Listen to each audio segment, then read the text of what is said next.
Hello and welcome to the best of the Following the Nerd podcast, a compilation of all of the best bits from this week's radio show. To keep up to date with all of our top stories, go to www.followingthenerd.com and get in touch with us by sending us a tweet on Twitter at NerdFollowing and like us on Facebook.com/FollowingTheNerd. And now, with all the latest nerd news and reviews, here are your hosts, Marc and Saxon.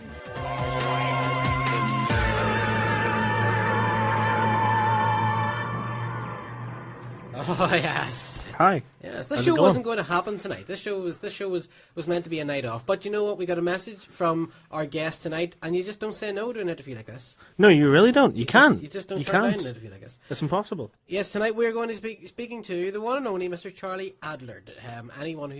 Any comic book fans out there will know him. Any Walking Dead fans will know him because he is the man that draws the Walking Dead comic. Indeed he is. And it's arguably the most identifiable art in comics right now. Would you say that's fair? I'd agree with that statement. Yeah? But yeah, I think so. I think that's probably, because it's very iconic art and it's everywhere. The Walking Dead is just so big right now. Mm.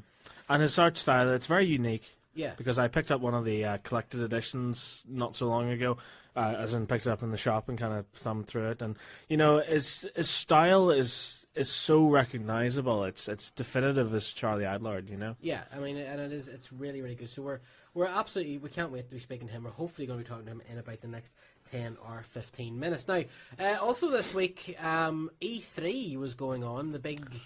Was it? Didn't notice. Yeah, it's kind of like video game convention news updates. So that's been going on. And as somebody who doesn't do a lot of gaming myself, to me, this is just an ocean of trailers. Yeah, for me, this has really just kind of passed me by. The only thing that I took away with it was the fact that Grand Theft Auto 5 is being released on the PlayStation 4, which means that I have to go out and buy a PS4 because I love Grand Theft Auto, even though it's to play the same game that I've only after finished. It's where they get ya. But yeah. So that we're going to have Stuart on. Stuart, of course, anybody who listens to the show will know Stuart as our Monday movie show guy, but he also happens to be quite the video game nerd, so he's going to be talking to us about E3 later on. I'm sure he'll have some reviews. And he'll also be talking about the big box office pulls this week in the UK. Now, we have some Marvel news, we have some DC news, we have some random movie news, as always. We have breaking news too. Literally breaking. Go ahead. Oh yeah, Harrison Ford. Status, yeah. Yes, Harrison Ford has been critically injured. Well, not critically injured, but somewhat injured on the set of Star Wars Episode 7. Where it's revealed that a hydraulic door collapsed on him. He's been rushed to hospital. He's fine for the most part. He's undergoing a chest examination at the moment, but he has quite badly hurt his ankle. And allegedly, the door that did fall on him was from the Millennium Falcon set. So, in a nice twist of irony. So let me get this right. Harrison Ford has been hurt by the door of the Millennium Falcon. Yes, Han Solo has been hurt by the Millennium Falcon. I love it. Is it wrong? I love that. A little bit. A tad disrespectful. Yeah, no. But whatever. The Ant-Man debacle continues as well. It rages on like a forest fire. Yeah, it's going on. Now, Michael Douglas, of course, who is in the Ant-Man movie. Yes, he's playing Hank Pym. Yeah, has been talking. He's been doing the sort of the press circuit at the minute. And of course, whenever the big news stories are around, it doesn't matter what you're promoting or whatever else, people are going to ask what they want to ask, and the whole thing about Ant-Man came up. So let's take a wee listen to this. Michael Douglas is a very classy guy, by the way. Indeed he is. Okay, so this is what he has to say about the departure of Edgar Wright. When I tweeted that I was going to be interviewing you, I got lots of requests to ask you about Ant-Man. Right. Were you disappointed not to be able to work with Edgar Wright? I was. We're very disappointed. I'm a big fan of his movies. It was very disappointing situation. It happened very late in the game. I don't think anybody's quite recovered, and my heart goes out to Edgar. He's been involved with the project for a long time, but he's talented enough that you'll be hearing a whole lot from him, and I'm sure with a little vengeance. Awesome. Did you know I had a little vengeance? What does that mean? I think what Michael's trying to say is that when Edgar Wright does return and does make another project, he'll be really making it with gusto. He'll really throw himself into the project 110%. Vengeance-wise, again, could be interpreted as, I hate the fact that I've been kicked off this movie. Yeah. I'm really annoyed that I didn't get to make I'll show Ant-Man. you guys what I can do. Yeah. Yeah. It's like, the whole thing when the girl dresses up, makes herself look amazing so she can walk past her ex with her new boyfriend. Sort of thing, I think that's what Edgar's doing. Edgar is a jealous ex. Right, we love you, buddy. Right, okay, now, last Sunday, the whole Tinternet went into meltdown a little bit. Yes. And all of a sudden, we sort of got rumblings that there's going to be an announcement about a new director for Ant-Man. Because, of course, since Edgar Wright left, the big question on everybody's lips is who is going to take over from this. And a lot of comedy directors were popping up, and this concerned us a little, didn't it? It did, yeah. Because while we love to have our little bit of humour in our superhero movies and everything else, we don't like them too dark. Except No, they're not outright comedies. They're not outright comedy. And I think we talked about this off our Saxon, where we said that with the Winter Soldier, especially with the Winter Soldier, but with Thor: The Dark World as well, Marvel seemed to have. They'd find another tone where things were a little bit more real world, a little bit more sort of. Yeah. I can't say not quite as fantastical, but reactions were real, situations were real. Well, it's what you have to realize is that these are the second movies of the series, and usually when that happens, the second movies usually are darker and they put the characters through the emotional ringer a little more. With Thor: The Dark World and Captain America: The Winter Soldier, they kind of nailed that. They put the characters through the ringer. They kind of redeemed Iron Man 2 with Iron Man 3 by putting Tony through a lot of issues as well. But for the comedy aspect, for Ant-Man, I kind of get the feeling that Marvel are kind of getting cold feet with this project, and with Guardians of the Galaxy 2, because we've had 2 trailers for Guardians of the Galaxy now, which in its own right looks to be a very entertaining, excellent movie. It looks like it's going to have some funny pieces. It looks like it's going to have some serious parts. It looks like it's going to have some absolutely fantastic action sequences. But what Marvel seem to be doing at the moment, or the promotional team anyway seem to be doing at the moment, is in those 2 trailers, it seems to be primarily the comedy parts. Yeah. As if they're saying, come watch this, it'll be a good time. Which it will, but they seem to be billing it as more of a comedy. And now we've got this guy who wrote 2 of the most stellar comedies ever, Anchorman and the other guys. I don't understand this at all. My brain just exploded there. Yeah, it feels kind of like... it feels as if Marvel are lost with this. Like they had a plan, they knew what they were going to do, they got cold feet, and now they just don't know. Yeah. I get an awful feeling that what could have been Marvel's best movie... It's not going to be their worst. Be the biggest disaster. Yeah, because it's been the word unsalvageable has been said here about the script. Yeah, and in a way, Marvel have kind of sank themselves with this project, because had they just left it in Edgar Wright's more than capable hands, you would have had a complete script that made sense and an excellent movie maker who knew exactly what he was doing, and as a result, you would have gotten an excellent movie. But then Marvel came in and kind of shot themselves in the foot by saying, here's some notes, you've got to do this, you've got to do that.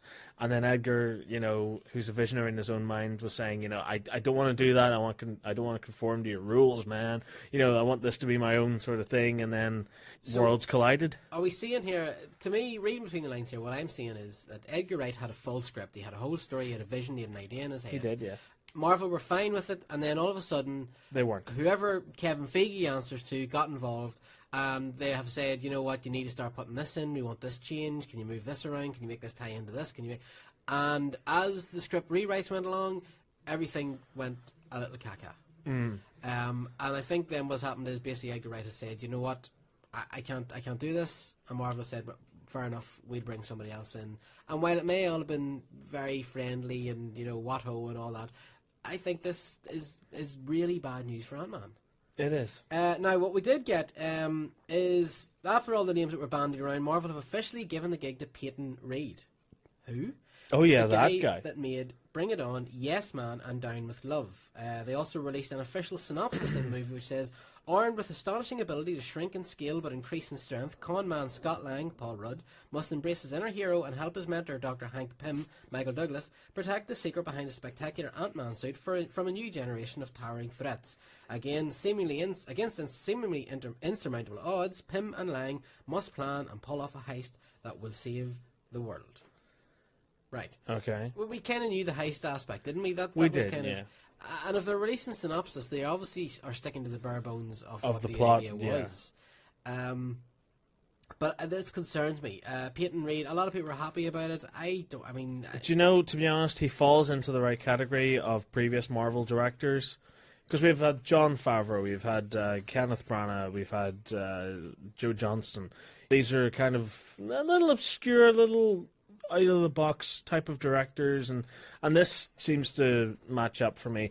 I don't really care too much about the director because I care more about the writer. Because if you have a solid script, it just takes a good director to come and really make it special. Okay, staying with Marvel, we're waiting to hear from Charlie here, so we'll talk on until he gets in contact with us. Staying with Marvel, but heading over to a different studio, Channing Tatum has been saying that even though it's technically not 100% official, it looks like basically the job's done regarding Channing Tatum coming in as Gambit in the next X-Men movie. X-Men producer Lauren Schuler Donner has gone on record saying that Tatum is her man to play Gambit. The actor recently revealed to MTV that they're starting to lay down the groundwork. Creatively, we're starting to chug forward, he said. Obviously, there's nothing official. There's a few conversations and dreams right now, really. They likely just have to figure out contract details like how many movies he will be in. Previous reports indicated that he'd be introduced in X-Men Apocalypse and then would follow up with a standalone movie. Now he's saying that may not be the case. We've talked about a standalone movie first and actually trying to change the hero-superhero movie because Gambit's not your typical hero. He's a thief. He walks on the grey. I'm hoping we can change it a little bit and then ultimately feather into the other ones. Though no writer or director has been attached to the project yet, it's possible that Gambit could be the untitled Fox Marvel movie, which is set for release on July 18th, 2018. That would support what Tatum wants to do since X-Men Apocalypse is set for 2016. Created by Chris Claremont and Jim Lee in 1990, the mutant from New Orleans quickly became a fan favourite due to his kinetic energy manipulation powers, charm and anti-hero's nature. Gambit's name was an Easter egg in X2, and he was played by Taylor Kitsch in X-Men Origins Wolverine. Now, I'm slightly worried here that they might be pandering to him. Oh my god, he's so big right now because of 22 Jump Street and everything else. Give him his own movie. I don't think a single X-Men movie works. No. I think it's X-Men for a reason. Yeah. They're supposed to sort of band together. So you need 2 or 3 in the one movie. And it's alright for Channing Tatum to take on the role of Gambit in X-Men Apocalypse. Yeah. But not for his own movie. And it's the same thing with Wolverine. It's overkill. Yeah. And if you look at the X-Men characters themselves, they're great at sustaining key roles in an ensemble cast. Wolverine, I've never liked more than I liked in Days of Future Past. Mm-hmm. I didn't like him in the Wolverine spin-off movies. No. Overkill. Far too much oversaturation there. And I think it's the same for all of the X-Men characters. Whereas if you look at a singular character like Thor or Captain America, they're big enough, they're larger than life, and they're complex enough that they can sustain their own movie. Mm-hmm. Whereas with X-Men, I don't think any one character can be the lead. I think it has to be a sort of Ocean's 11, Usual Suspects type deal where, there's more than one lead character. Yeah.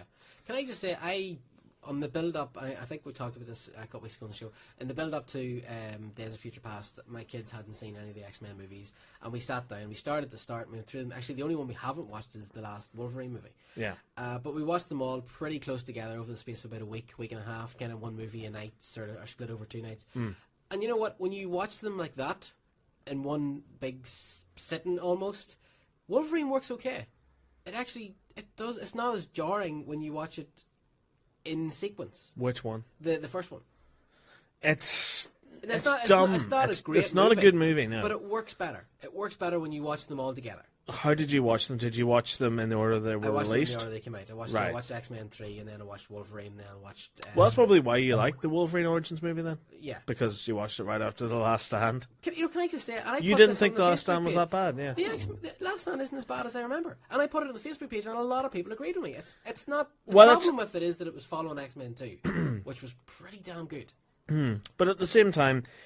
It's a good movie. It just doesn't have that kind of Bryan Singer effect to it. But there's a lot of good stuff in it. I mean, there's a lot of stuff that suffers. The whole Cyclops thing and the whole the Dark Phoenix thing.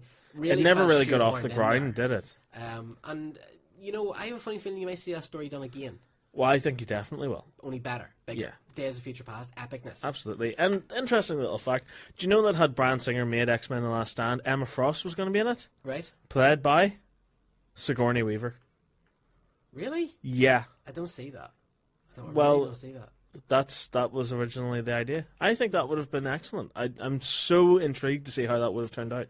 Okay.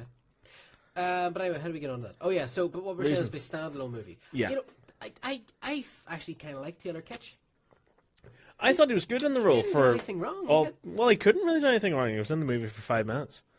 Yeah, but when he's in it, he's fine. I mean, the humor's no, fine, the accent's fine. He doesn't really do anything wrong. No. He is probably the world's most unlucky actor. Yeah, I think he is, because he was in that John Carter of Mars, wasn't he? Have you seen John Carter of Mars? I haven't, no. I like John Carter. I took my son to it. We sat and we watched it and we had a good time with it. It's not a bad movie. It's not a bad movie. Because we're going to talk about that later on as well, because the sequels that never were kind of came out, yeah. But yeah, I just hope this isn't the case of, he's such a big actor now, we'll just give him his own movie. So, yeah. Well, I think there's enough interest in the Gambit character to warrant a spin-off movie. But for me, I'm just not a fan of them at all. Okay. I mean, I like Channing Tatum. I like Taylor Kitsch as well. I don't necessarily want to sit down and watch 2 hours of them playing this Gambit role. I think Gambit works better, whenever he's involved with the other X-Men characters. Okay, that makes sense. You're listening to Following the Nerd. Well, just like the Avengers, except we don't have superpowers, and we're all a massive collective of dorks.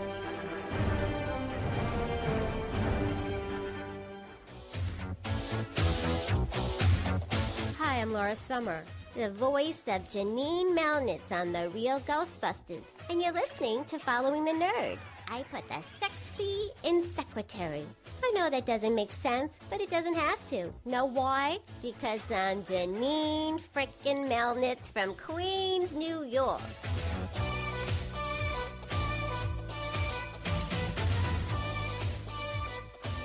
Hello, Charlie, can you hear us? Yes, hello. Hi. It's so good to talk to you. How are you?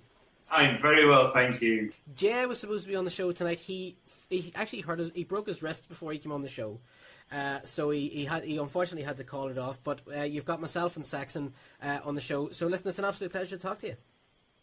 Good to be on the show, and I really don't think that's any excuse. Break your wrist, you can still talk. I mean, He didn't break his jaw. I think the problem was because he phoned me to tell me, and he sounded quite medicated. He was like, "My head's a little woozy, I'm on painkillers here." That's the perfect way to come on and do a live show. Come on. It might be. Now listen, Charlie, for anybody, and I don't think there's too many, but for anybody that's listening to the show right now, that's wondering who you are and what you're all about, tell us a wee bit about yourself. Well, my name is Charlie Adlard, and the past 10 years, or a tiny bit more now, I've been drawing those zombies in that there Walking Dead. Couldn't have put it better Pretty ourselves. much. And we were saying, Charlie, I don't know if you're listening to the show, we were saying that your art right now might be the single most identifiable comic book artwork out there right now. Because everybody knows it. It's out there. With the TV show, it goes hand in hand. It's just everywhere. Are you blown away by this?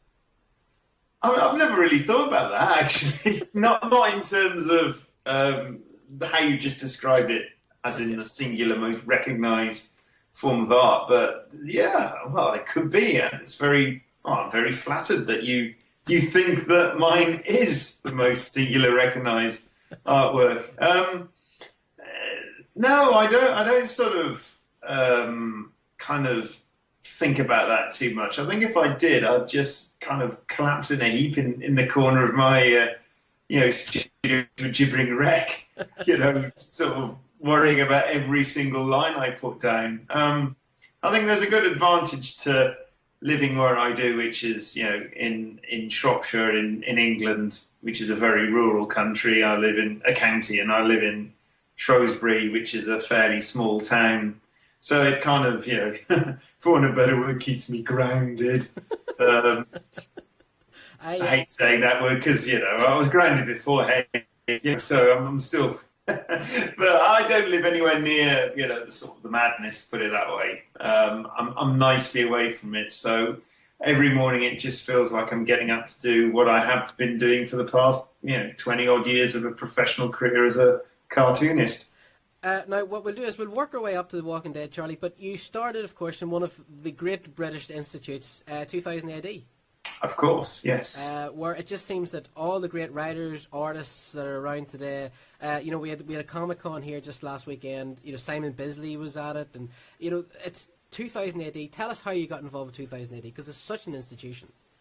Very simply, I obviously wanted to get into it beforehand, and I spent about 2 years, trawling the conventions of the UK with a portfolio, and just finally managed to get my first job at 2000. It could have been anywhere, to be honest. I was very lucky because at the time the comics were the big thing. They were literally selling in the millions, so America could afford to send tons of editors over. From Marvel and DC and loads of other companies. So I had a kind of a pick of the bunch, and I didn't really need to go to the States to see people like that. So that was really good. Plus, there were loads of British companies, burgeoning British companies coming up, including, obviously, 2000 and the Dread magazine. Yeah. But yeah, I hit pay dirt with that. That was the first people that just basically gave me a job. And you haven't really looked back ever since. Now, I have a bit of a confession to make. I was a huge fan of the X-Files back in the day. Myself and my now wife had both actually collected all the Topps comics. And I'm sorry, but I have to be honest, it was only recently that I realised that was you, that you drew the Topps X-Files. And whenever I know, I was like, of course it was. But again, the X-Files was... You just seem to, because you were part of the X-Files, which was just like the biggest thing on TV at the time and the biggest comic book, and now you're part of The Walking Dead. Tell us a wee bit about, firstly, how you got involved with the X-Files as well. The X-Files was through Topps Comics, as you said, and I previously worked with the editor on Marc and Saxon, which was an adaptation of the cards, not the film. The film actually came afterwards, and the film actually bears little resemblance to what we did anyway. But and after Mars Attacks, I had a good working relationship with the guys there, and they basically said, we've got this small property, this TV show that we've acquired the rights to. Would you be interested? And I hadn't heard of it. And of course, this is back in the day before... pretty much, I didn't even have a computer or anything, so they sent me a couple of VHS copies of the first few episodes of the X-Files. So this thing was painfully slow, as you can imagine. I had to wait for them to post it me in, and I watched them, and then all this kind of thing. And there was no instant sort of reaction to any of this. And I liked how the show seemed. I'd never really worked on licensed stuff. Yes, I did. I had done Mars Attacks, but that was just basically taking the trading cards. So it really didn't. We really felt like we were doing our own thing. Yeah. So it was an interesting challenge, and of course, once it started going, it was like riding the crest of a wave. Because everything just similar to The Walking Dead. Everything with the X-Files. Everything it touched turned to gold. Yeah, because I was just... Well, that was actually my next question. Did things change? Because the X-Files, because I was at school at the time, and I remember all the kids were talking about the X-Files, and then all of a sudden, there was the key rings, there was the books, everybody... It didn't matter whether you were 16 or 60, the X-Files was the thing. Did that change how your working process went on? Did that impact on the Topps books as they went? Yeah, considerably more than The Walking Dead. Obviously the crucial difference between the X-Files and The Walking Dead is the fact that the comic book of the X-Files was exactly what it was. It was the comic book of the X-Files, whereas with the TV show is of the comic. So obviously it's a much more preferable way around to have it, being the instigators and the creators rather than the people, arguably, just like I say, staving off, a bit of the magic from the actual TV show. But arguably, it affected the book on what we did more than with The Walking Dead. I mean, we've always, with The Walking Dead, we've always, just got plowed our own truff and whatever happens, we do our own thing, and everything springs from that, including the TV show. Yeah. Whereas obviously the X-Files, we were really, really in the belly of the beast, so to speak, and everything the TV show we had to sort of pay attention to and things like that. And of course, then there were things like issues with likenesses, issues with sort of continuity, all these many issues that everyone that does a licensed title has to obviously encounter. Yeah, and of course the X-Files comic now, it's been re-released in hardcovers, the lovely hardcovers by IDW. So it's getting, because they're releasing their own X-Files series, but it's getting a new lease of life now. So it's it's being brought back to the new generation of X-Files fans. IDW are great people to give at least publish the quality as a quality product. Yeah. If you see what I mean. I mean, God, I look at the artwork now and grind my teeth. They've believe it or not, they've not sent me any. But actually, having said that, I don't know if I want to get sent any because they are quite embarrassing for me personally to look at. No, they're not. They're not. They're so good. They're so good. I mean, because I understand sort of what you're saying, but they had a great sense of urgency about them, which the TV series had. I always got that sort of feeling that the panels, the stories move so quickly. And it was nice as well because there wasn't an awful lot of, there was nothing like that around. And the fact that all the X-Files stories, they took place over sort of 2 or 3 issues, and there's nice arcing stories as well. So I like that. No, but I think you're being a bit hard on yourself. I mean, oh, thank you. I mean, one of the good things about doing it, especially in the initial stages, were Tops.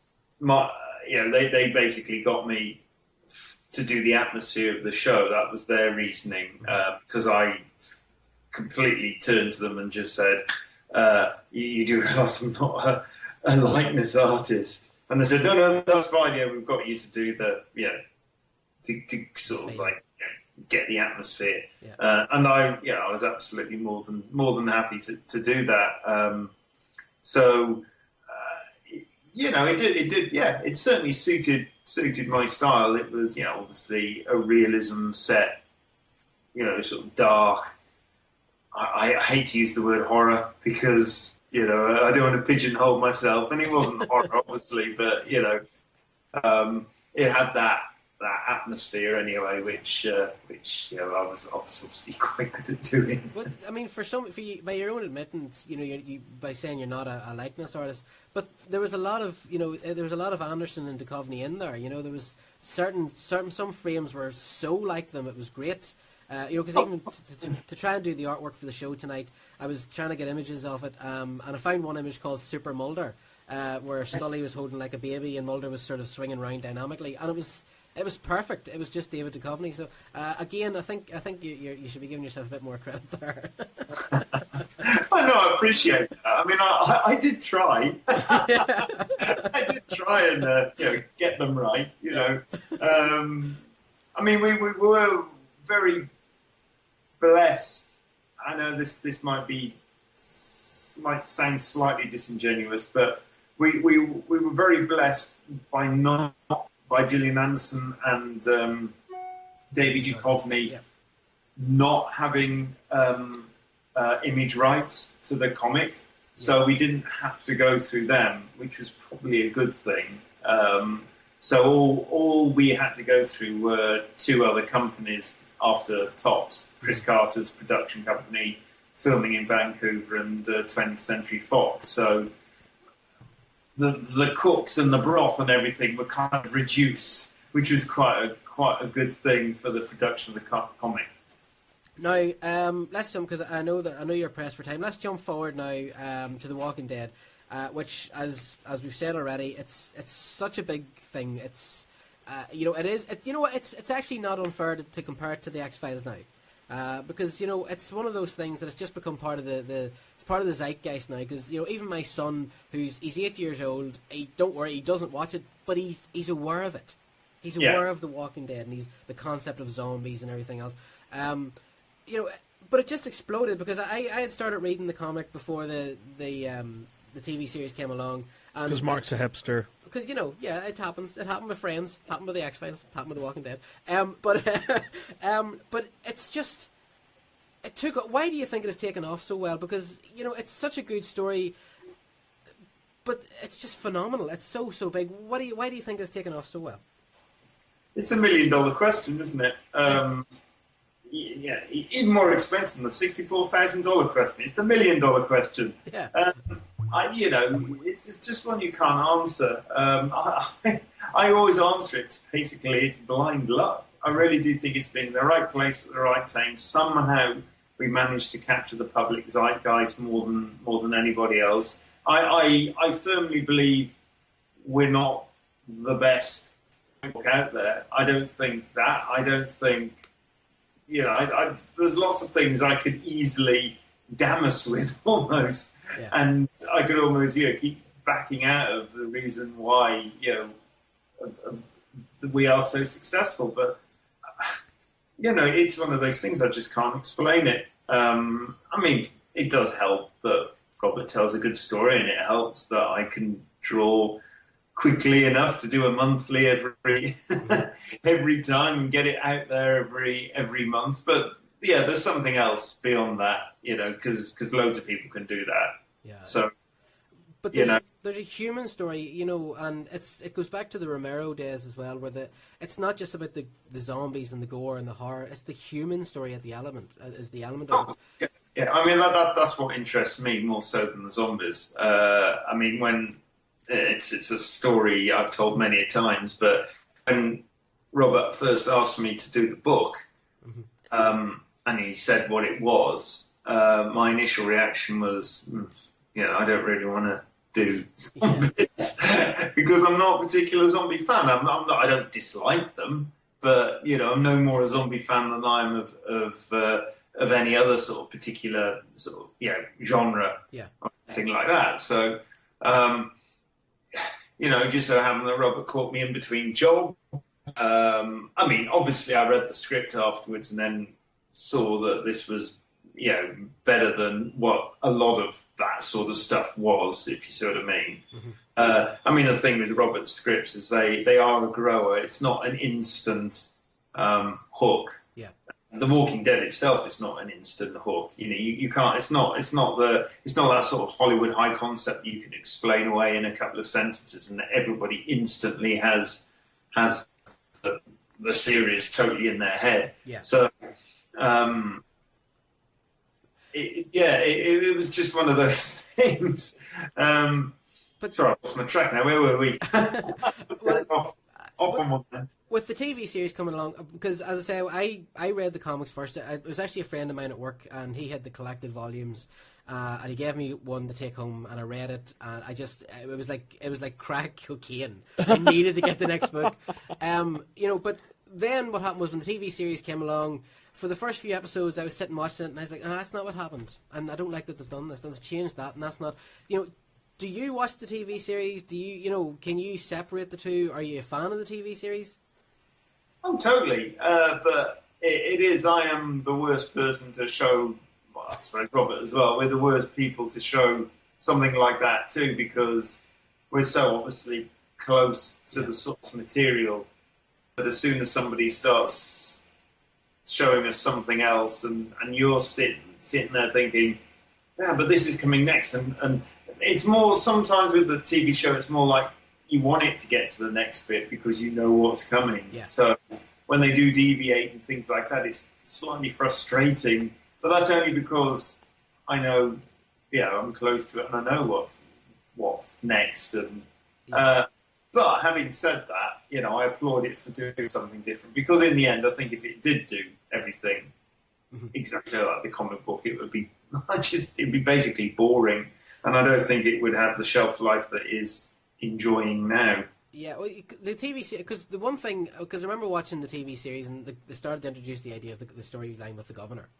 And again, the guy who had initially lent me his comics that got me into it, we were talking about it one day, and I remember saying to him that there's no way the TV series is going to do the governor's daughter and what he keeps in the fish tanks and everything else.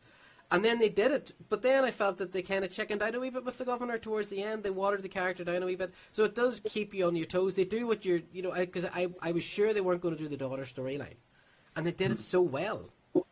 And then they went in their own direction. They do it they do it, but they do it in a different way quite often.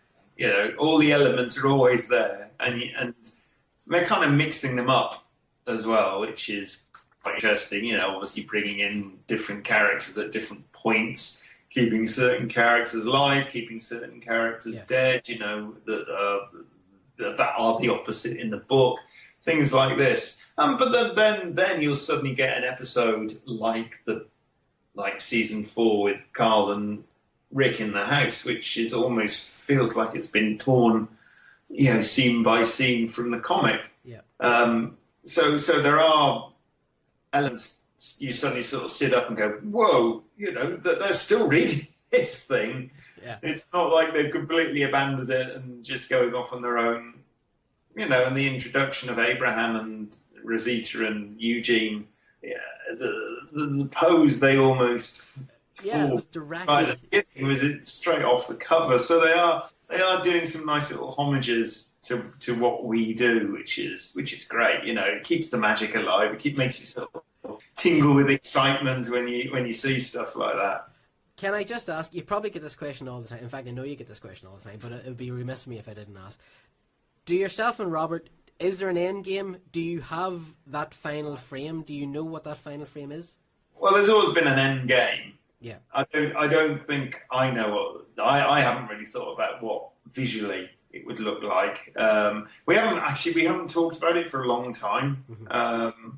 So, Robert might have changed his mind by now, but he has got an end game planned. And the last thing I want to do with the book, and this is not saying that I'm coming out anytime soon, which I certainly am not, but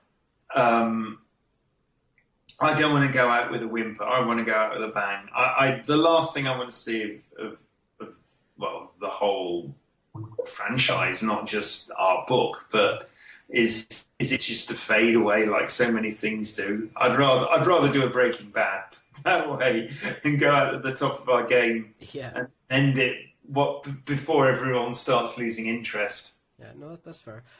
Right, listen. What we did was, Charlie, I put a thing on our event page saying that we're going to be talking to you today, and I asked some people if they had any questions that they wanted to ask you. So, are you okay if I put some of these questions here? Sure. Right, the first one, Matthew McKee, he asked, "What's the best plan that you would suggest to someone who has a good comic book idea? How would they go about pitching ideas? What would you suggest?" As a writer? Well, I'm thinking he's saying as a writer, but I mean, we'll take it since you're an artist. No. I mean, the problem with being a writer is it's the hardest of the two jobs to get work in, simply because, at least as an artist, you literally can go up to an editor and show him your work, and there's that instant sort of reaction. You can see whether it's good or bad. With a writer, an editor has to go away, sit down, read stuff, things like that. So, I'd advise that a lot of writers should at least hook up with an artist so they can at least show their work in comic form rather than just, whack down a script in front of somebody or read that. Or one of these, or a ridiculous synopsis. Keep those synopses short, make them a page. That's make it look like it's something you can read within 5 minutes walking between your booth at a convention to the bar or something like that. I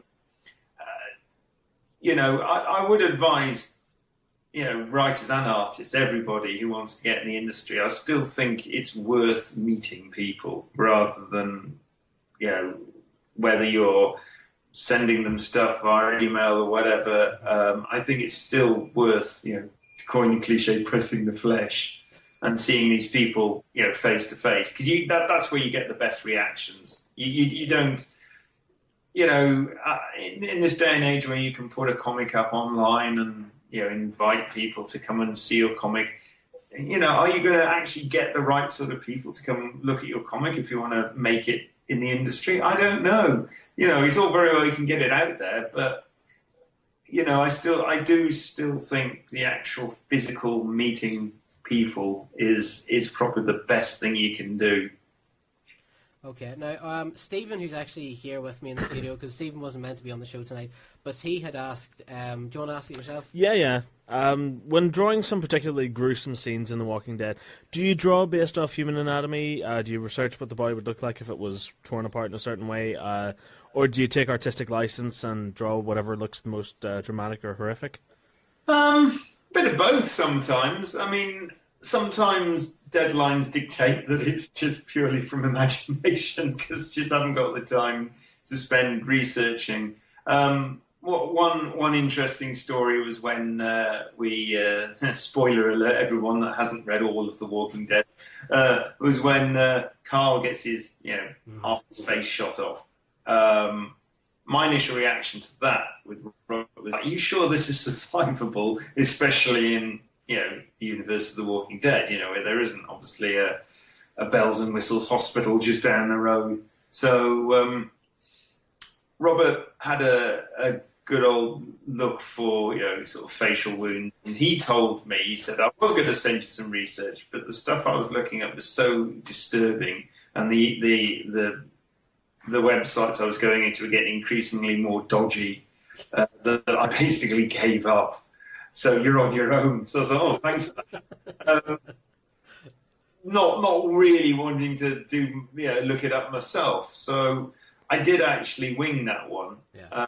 And then probably a month or so after I'd done that issue, I can't remember, we got sent, it could have been a letter or something, I can't remember, but we got sent probably one of the most disturbing pictures I've ever seen, which was of an African child with his face half blown off, with his whole skull exposed, alive, just going about his daily work, which unfortunately proved to me that it was survivable. And it's a picture that I do have. I've got like a pile of paper that I'll print off, from off the computer on my desk over there. And it's buried deep. Yeah, something I don't want to look at every day either. So occasionally this stuff. You just have to see this stuff because there's no way you can imagine it. Yeah. Following on from that as well, something I really love about the comic, which has also been transposed to the TV series as well, is the fact that as time goes on, the walkers decay. Again, with that, do you research how the human body decomposes? Again, is that just something that that you make up yourself? I'm making it up myself. I'll be honest with you. I mean, I've seen enough horror movies and things like that to get the general gist of what further decaying corpses look like. But I'm glad you noticed that. I am trying to consciously, slowly make them look more, the majority anyway, because there's always going to be fresh dead, obviously, but obviously as the story progresses, it's going to be less and less so because, the initial happening in the first 6 months or whatever, that was where the majority of people became zombies. So, the majority of them are going to probably over the course of the next few years go look, which is good for me because I can use my imagination less, more and more homogenized in their decayingness. Our own Stuart has asked, have you ever drawn something and thought to yourself, I might have gone a bit too far there? No, because what Robert's written is probably more disturbing than anything I could actually draw anyway. Probably the closest to the bone we ever really got. And that's only in terms of length, was the torture scene. I mean, that's the only time, that's the Michonne, obviously, in the Governor torture scene. And that's the only time I actually rang Robert up and said, come on, you've got to convince me to do this. Yeah. Perhaps the bludgeoning of Glenn. Sorry, spoiler alert again, the bludgeoning of Glenn's head was, you could argue, some people would argue that would be a tad excessive, especially the splash of the aftermath. And it is ironic because I'm a kind of guy that believes stuff should occur off camera, because I just think your mind conjures up infinitely worse images than anything you could possibly draw or film or show or whatever.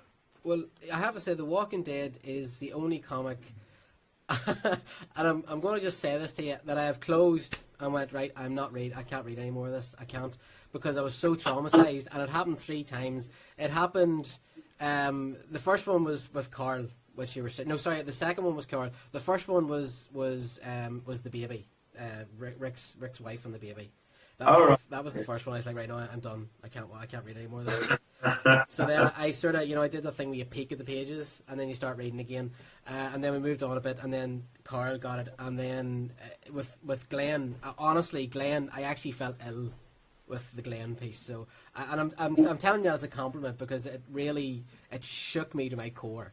That's right. See, the irony was I was quite happy to see Glenn go, because I was never that comfortable drawing him, believe it or not. So it was quite nice. But yes, I don't have to draw him anymore. But you say about it happening off camera, your imagination could not have imagined anything worse than what happened, Glenn. Because that impact shot was just brutal. Well, I think actually that impact shot, what makes that is him shouting out Maggie's thing. That is the icing on the cake. That stuff really sort of gets you, you know. Charlie, you're a sick man. Robert's sicker. He's the one that comes up with the ideas. Now, okay, I've got one more question before we let you go. James Wilson has asked, what has been the most difficult death or character exit you've drawn from The Walking Dead, and what, out of all of the series, has been the most rewarding arc for you artistically? Well, probably the not necessarily. I can't even speak. Not necessarily the hardest, but the most shocking was probably Abraham, only because I didn't expect it. And believe it or not, Robert didn't expect it either. He was writing the beginning of that issue, and for some reason, I mean, a lot of writers always say this, that the fact that once you get so familiar with the characters, they almost write themselves. Yeah. He suddenly thought this is the time to kill Abraham. I mean, obviously he had it planned for a certain time, but yeah, that was the time. So of course, I got that script that morning or whatever it was, and page 3 or whatever it was, it's like, oh, Abraham's got an arrow in his eye. Ooh, okay.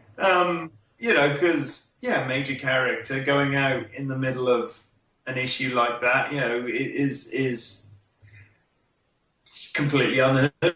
That's the sort of stuff we reserve for big climaxes or, whatever, big arcs. So, that was probably the most shocking one for me. Probably the arc that I remember the most fondly is, probably the end of Fear the Hunters, because that goes back to what I was saying about your mind conjuring up more things worse than what you could see, and that's one of the rare times in the movie that we don't show what's happening and we pull back, and I think it's pretty horrific how we depicted what Rick and co did to the hunters, and what twisted stuff and how bad it had become for them to do that to other people, the good guys.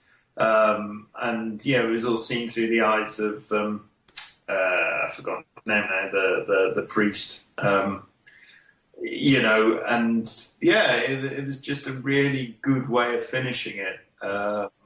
And it was an effective arc, but the end of that, the whole thing with Dale going into that end where you kind of expected the big fight, and you didn't get it. You got this more psychological thing, and then the eventual just tearing apart of you presume, which is what they did.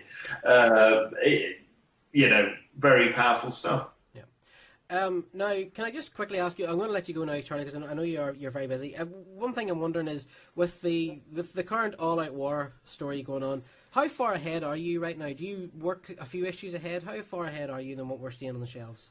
I'm on issue 130 now. So what? 28's come out. I think the last one I was 27, so 28 must be coming. Yeah, it will be coming out. Yeah. So ironically, when I was doing the All Out War stuff and doing 2 issues a month, we actually got further ahead than ever before when I was doing even more work.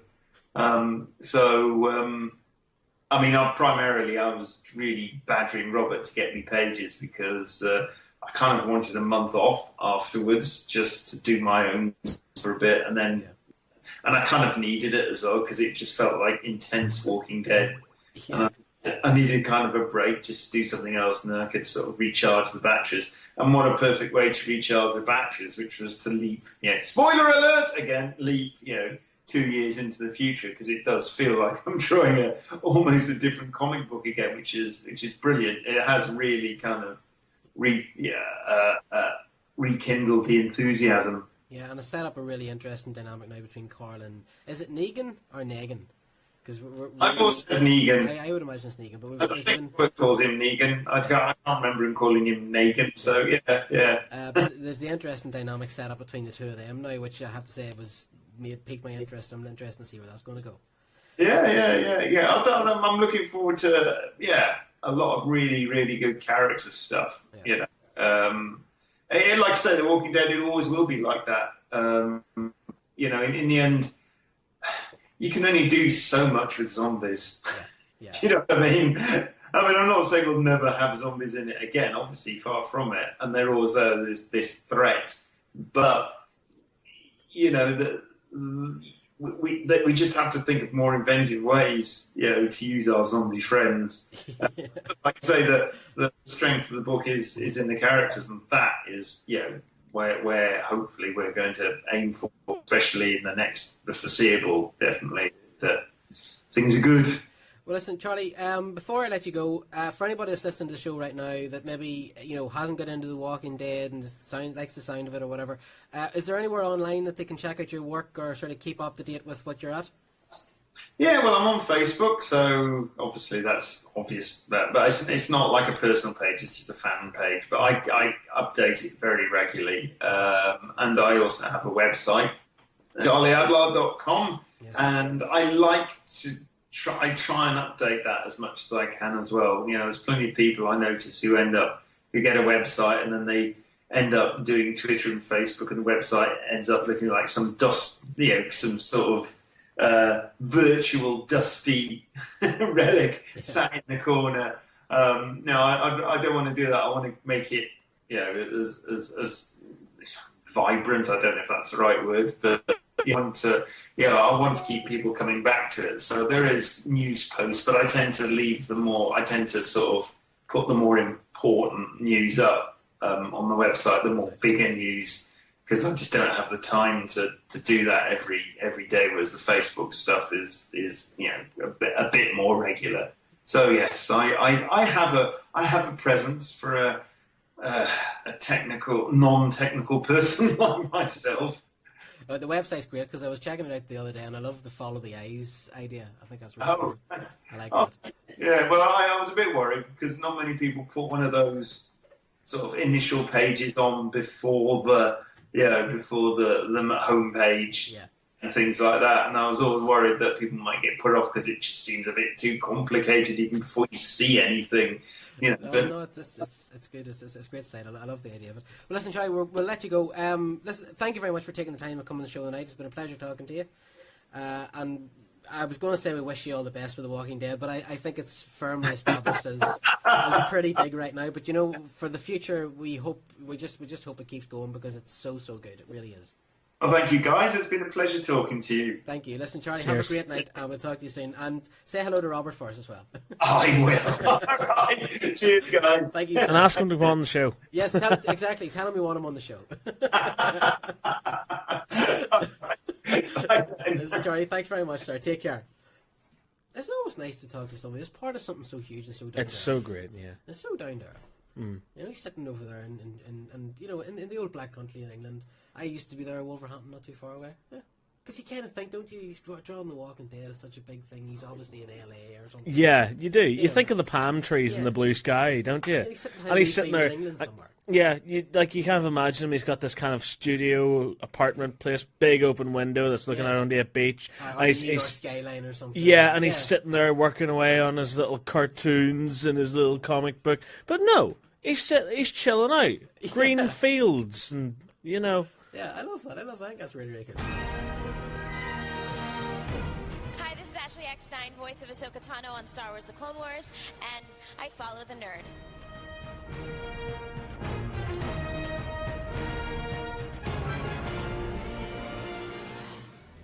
We've topped up our Mr. Fusion, and the flux capacitor's fluxing nicely. Following the nerd. Where we're going, we don't need roads. Now, without further ado, we're going to see if we can't get the Bowl Stuart from the Monday Movie Show. Hello. Hello, sir. How are you? I'm very, very sweaty. Oh, wow.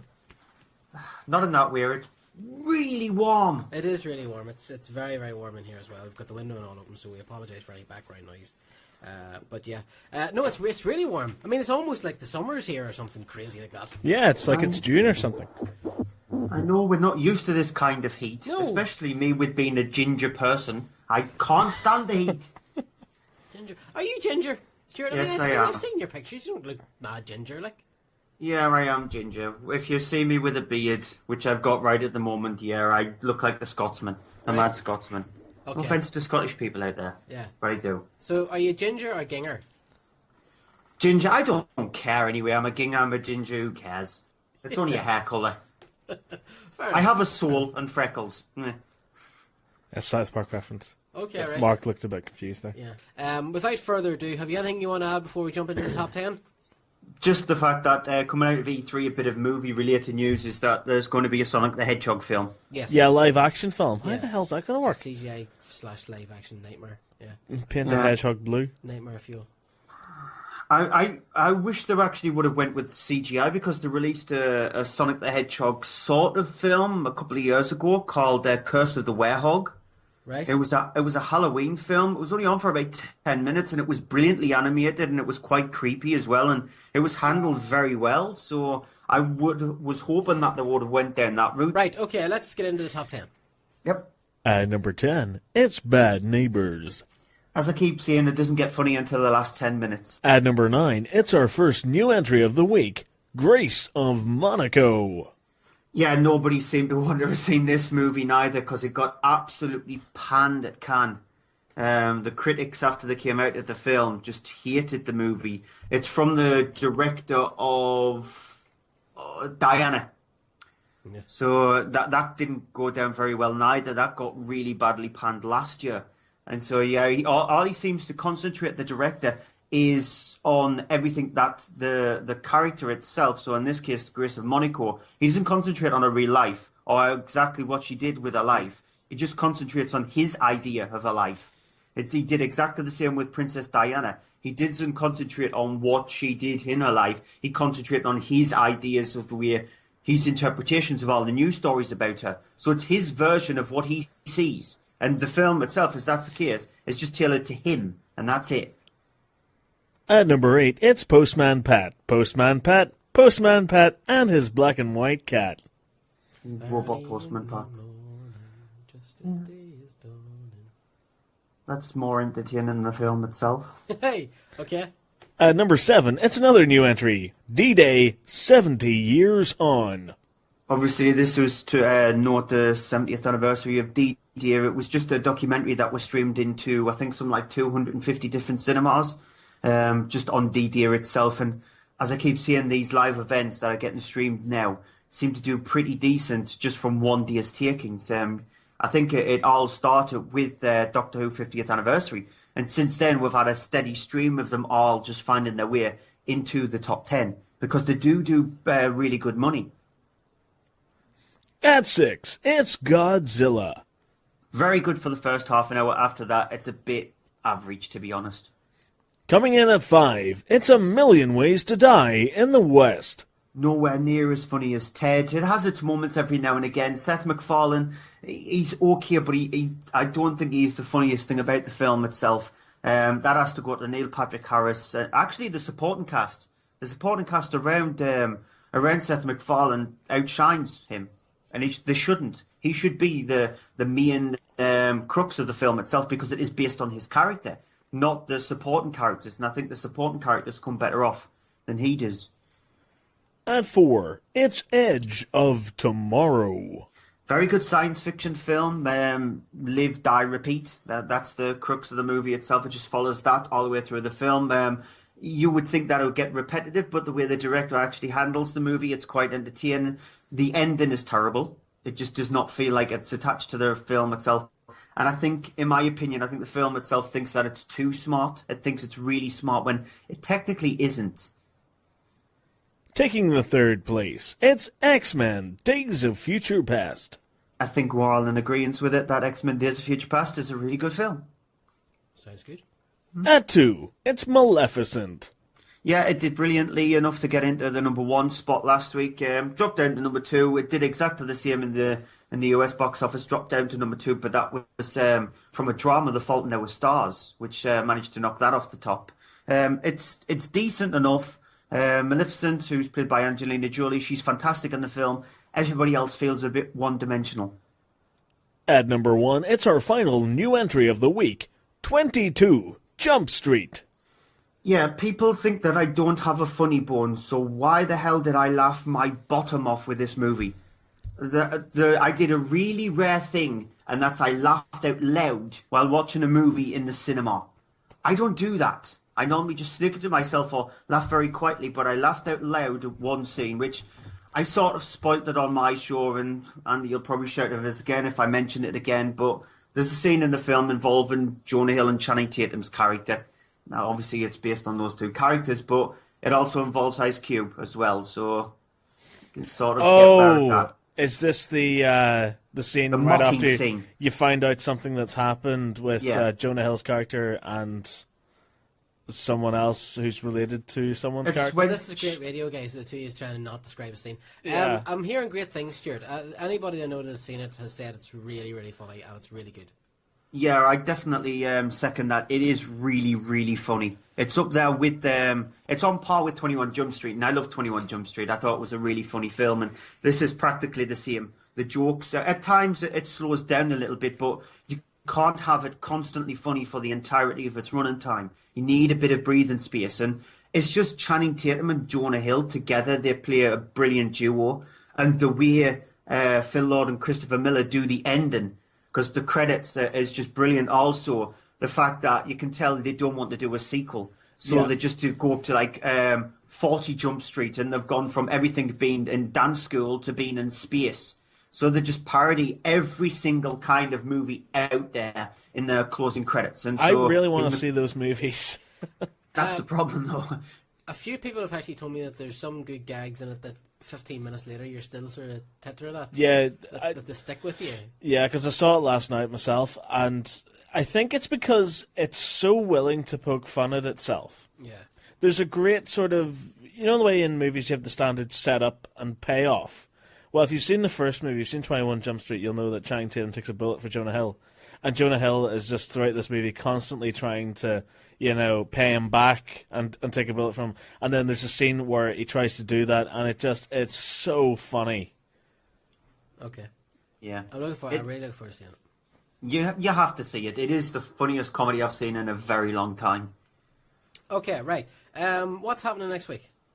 Well, it's a bit of a quiet week, actually, because of the World Cup. It's kicked off tonight. They're still playing at the moment, Brazil against Croatia. So for the next few weeks, you're going to have very smaller films getting released in the cinema, because I don't think a lot of these studios think that they're going to get very much in the way of takings because of the fact that the World Cup is on and more people will be interested to watch it, even though a lot of the football matches start like 9 o'clock at night. Mm-hmm.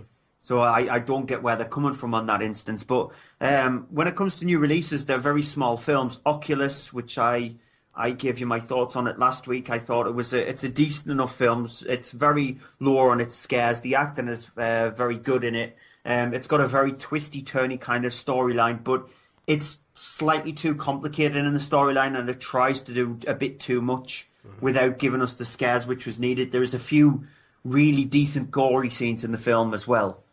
You've got Belle, which is a drama which is based on a black maid who sort of like overcame all of this people just putting her down, etc., to be treated like everybody else.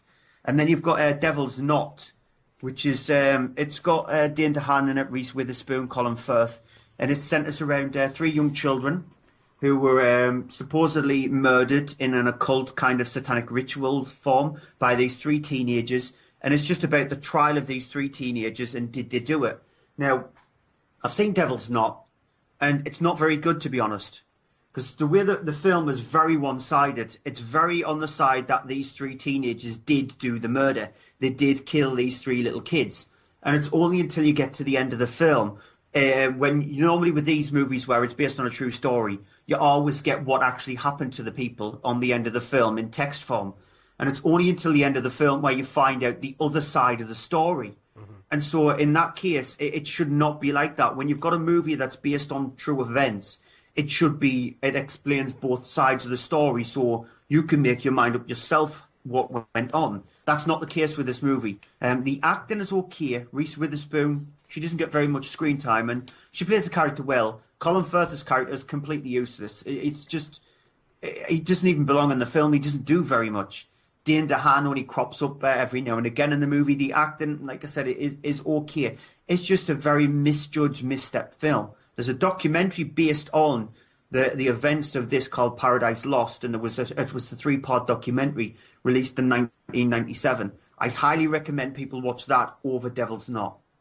Okay, fair enough. Right, now, Stuart, what we're going to do, normally at this point we kick you off the show. Yeah. So that's what we're going to do. Yeah, bye. Okay, then bye. But tonight you get a stay of execution, you lucky boy. Yay. Wow. Because right now, going on at the other side of the planet is E3. Yes. Now, no doubt you have been keeping up to everything that's been going on.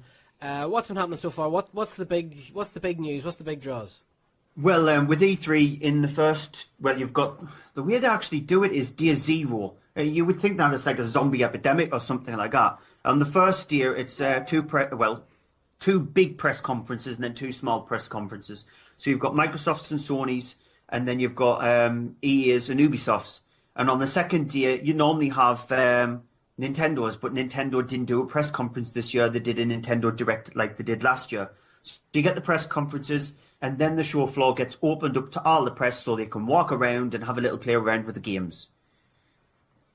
So the first press conference was Microsoft's, and last year they concentrated way too much on the console, and a lot of fans were wondering where's the games, and so they didn't have very much time to show off the games. So this year they thought, we'll show off the games then. So they showed off a new Crackdown. There was a Halo collection where you get the first 4 games, and the Halo TV series as well. There was the new Tomb Raider called Rise of the Tomb Raider. That looks superb. Yeah, they only showed off a CGI trailer though, so there was no gameplay.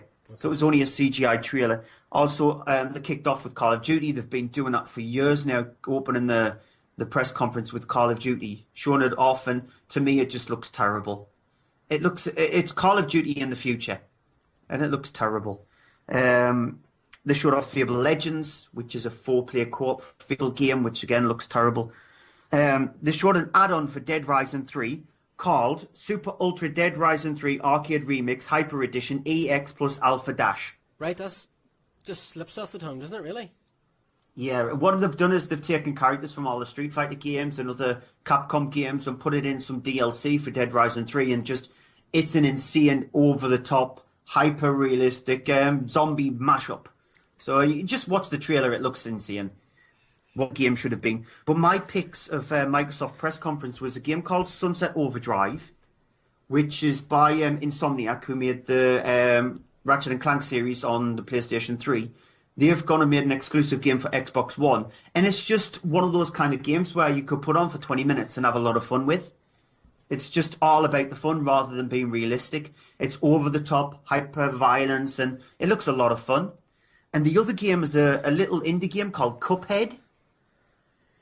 Which is, it reminded me a lot of going back to Walt Disney's old 1930s, 1920s films. So like the Steamboat Willies and things like that. Like the animation was very like cutesy in a way, but very strange and weird and twisted. And that's what Cuphead looked like. It's a very weird, twisted, side-scrolling adventure game.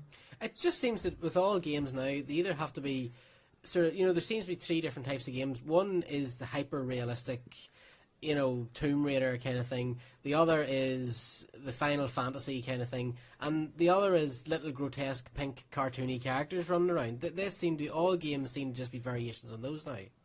Yeah, well, Nintendo are obsessed with that lovely, cutesy, throw-up kind of stuff. I'll get on the Nintendo stuff in a little while, but yeah, that is the case. It's only in the indie side of things where they attempt something completely different. Mm-hmm. So next up was EA's, and EA did something strange this year. They only showed off a few games, but then they decided to go behind the scenes with developers and show off what some of the developers are working on future projects, rather than show off a lot of games. So they showed off Battlefield Hardline, which I've got the beta, which I'm busy downloading. It's going to take forever on my internet connection. You've got the FIFAs, the NFL, and all that stuff as well. And so you saw little glimpses of Mirror's Edge 2. You saw the new game from Criterion, who made Burnout. You saw a tiny little bit of Star Wars Battlefront. Didn't see very much of it, but you saw little bits of it. Mm-hmm. Mass Effect 4 as well. The few ideas that they're working on that. But that was EA's press conference. It was very weird. Okay. Sorry, go ahead. Next up, Ubisoft. Now, Ubisoft, they trail out Alicia Tyler. And she doesn't mind swearing. She's sort of like a gamer. But I think she brings a bit of happiness to the press conferences rather than being all about seriousness. She's just there for the fun. And that's what Ubisoft's press conference normally are. They had a group of people come out playing the new Just Dance game, and a lot of people in the audience were just sitting there dumbfounded, wondering what's going on. They showed off Far Cry 4, which looks really nice. The Division, which looks really nice. The Crew. Assassin's Creed Unity. Rainbow Six Siege. But my game of theirs was a game called Valiant Hearts, which is based on 4 characters. It's based on real events in World War One, and this dog who attaches to each one of the characters, and it's sort of like a side-scrolling puzzle adventure game, and it's beautiful. It's absolutely beautiful. So I highly recommend people hunt down Valiant Hearts. It's out in a couple of weeks' time, actually. Okay. Is there anything... It's still going on, Stuart, right? It is. It finishes tomorrow. Is it kind of a case of all the good stuff is at the start, or can we still expect interesting news or exciting news to come out over the next, between now and tomorrow? Yeah, like are they going to come out and go, hey, there's a PS5 in the works? Yeah, or is the best stuff out there already? It's normally the first few days is where you get the big announcements. You might get a few little trickles here and there because companies like Konami, Capcom, Activision do not have press conferences, but they still might show off a few other games that some of the peoples like the IGNs, the GameSpots have been able to see behind closed doors, but they aren't allowed to actually mention it. So normally we'll find out about those games a couple of months down the line. So it's normally in the last couple of days, it's just them tying up loose ends, seeing a few other games that people might be interested in. Okay. Listen, one quick thing I want to ask you. First thing was, what did I want to ask you? Oh yeah, how do you feel about Linkin Park being kicked off the soundtrack of Transformers 4? Annoyed because I've listened to the album, their new album, The Hunting Party, and it's a mixed bag, but they've got a few fantastic songs on it which would easily suit Transformers 4. Yeah. Have you heard the replacement, the Imagine Dragons track? No. Me neither, actually. Mark, have you heard it? No, I thought you were going to say it's actually very good. It's very Linkin Park. No, it's going to try and go. No, it's terrible. It sounds like something you should do ballet to. Okay. Right, Stuart, what was the other thing I was going to ask you? Yeah, the whole Ant-Man thing. What do you think of Peyton as the director of Ant-Man? Is this a disastrous move? Yes. That's it. You don't need tell us what you really think, Stuart. You really don't need me to explain it. Look at his track record, what he's actually done. I know that you can't actually go on the track record. You never know. He might pull something brilliant out the bag. Yeah, because I was going to say, do you think this is... Because Marvel Studios, you'd like to think, know what they're doing. Because a lot of people said the same thing whenever Jon Favreau was announced to direct Iron Man, because he'd done Elf and Zathura. Yeah. Nothing really spectacular. Yeah, but it's just... like I said, you look on his track record, and he might pull a special rabbit out the hat. Doubtful, very, very doubtful, because each one of his films has not gone down well with critics. So, yeah, it was a stupid idea of what they've done. How about Adam McKay taking on script duties? Maybe. But I still think they should have just stuck with what they had. Apparently it was unusable by the end because of the amount of studio notes that had been incorporated into it. Because they messed around with it too much. They didn't, but by the sounds of it, they just did not believe in what Edgar Wright was doing at the end. And when he's on the project for 8 years, it's taken you that long to not believe in him. No, it's all very troubling. I think this could be a major stumbling block for Marvel. Yeah. Nothing that they can't get over, but I just think it's going to be a bad start. It's just, there's a storm on the horizon, Yeah. and it's June 17th, 2015. I think so. Okay, right, Stuart, we're going to kick you off the show.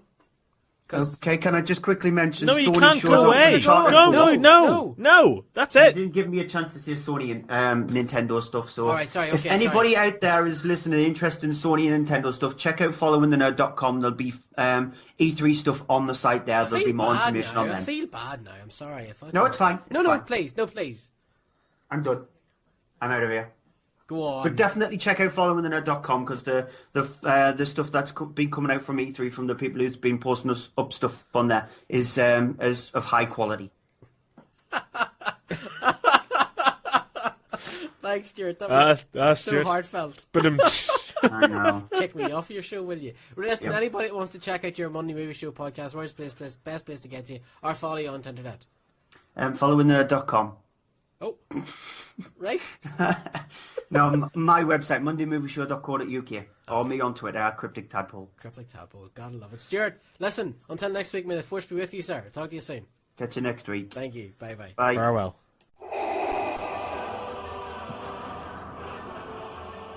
Are you excited for the new Star Wars movies? We are. But we don't understand why they're not making 10, 11, and 12 first, then doing 7, 8, and 9 as a prequel trilogy. It's not like anything bad came of that the first time around. This is Following the Nerd, and the Force is with us most of the time. Hi, I'm Keely Hawes from Ashes to Ashes, and you are following the Nerd.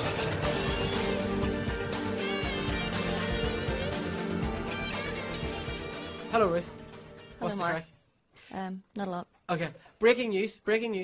Apparently, DC/Warner Brothers have a schedule for the next couple of years. Do you want to hear it? Go on then. May 2016, Batman vs Superman, which you know about. Oh, of course. July 2016, Shazam.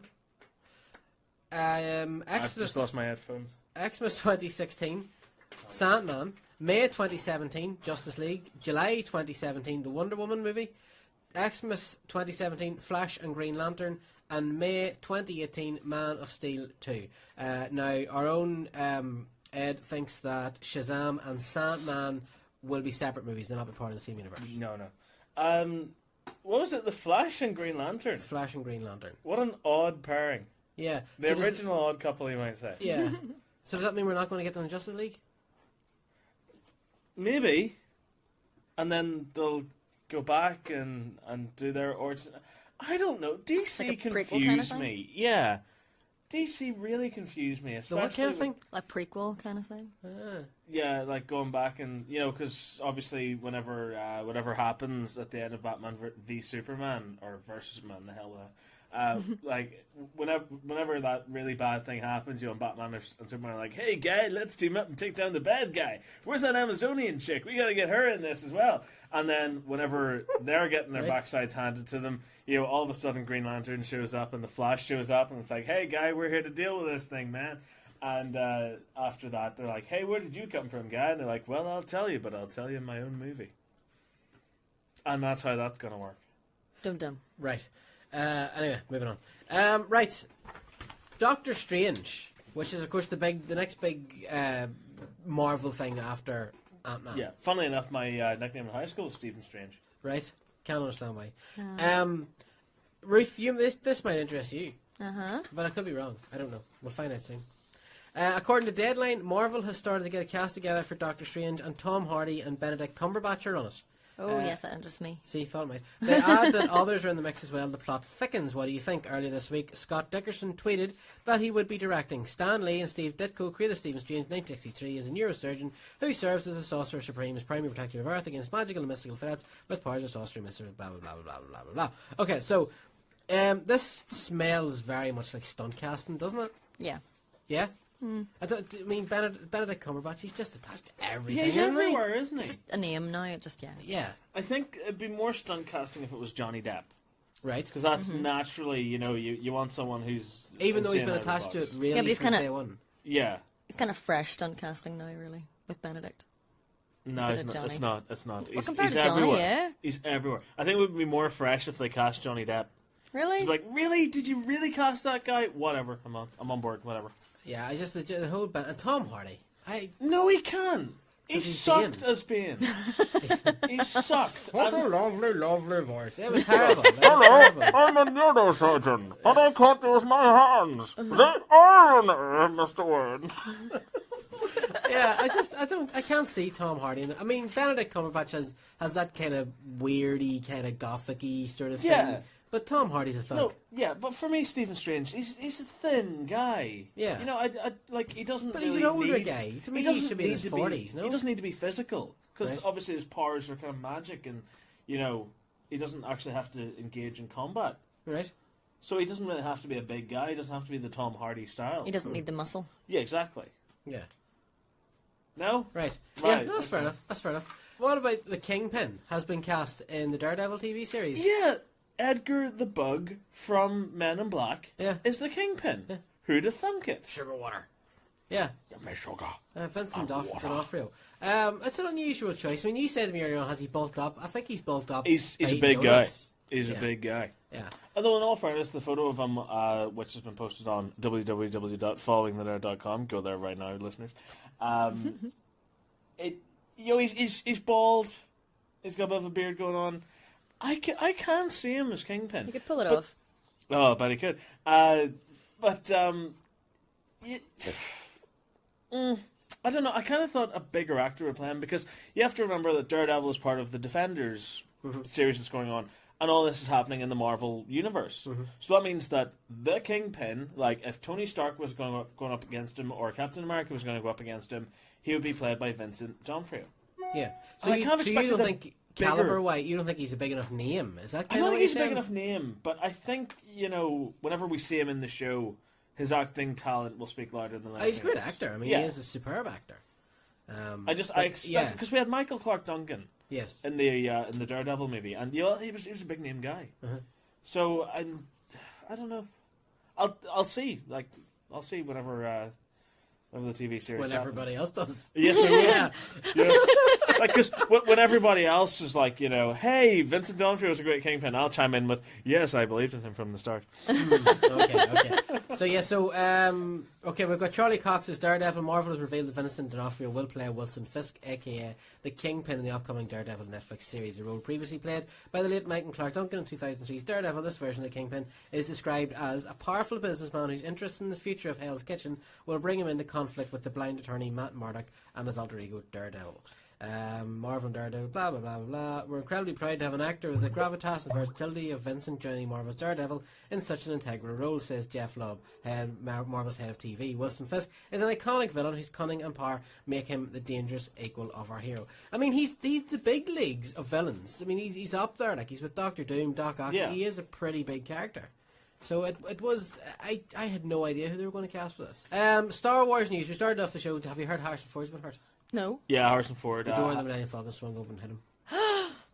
Yeah. Tragic. He's in hospital at the moment.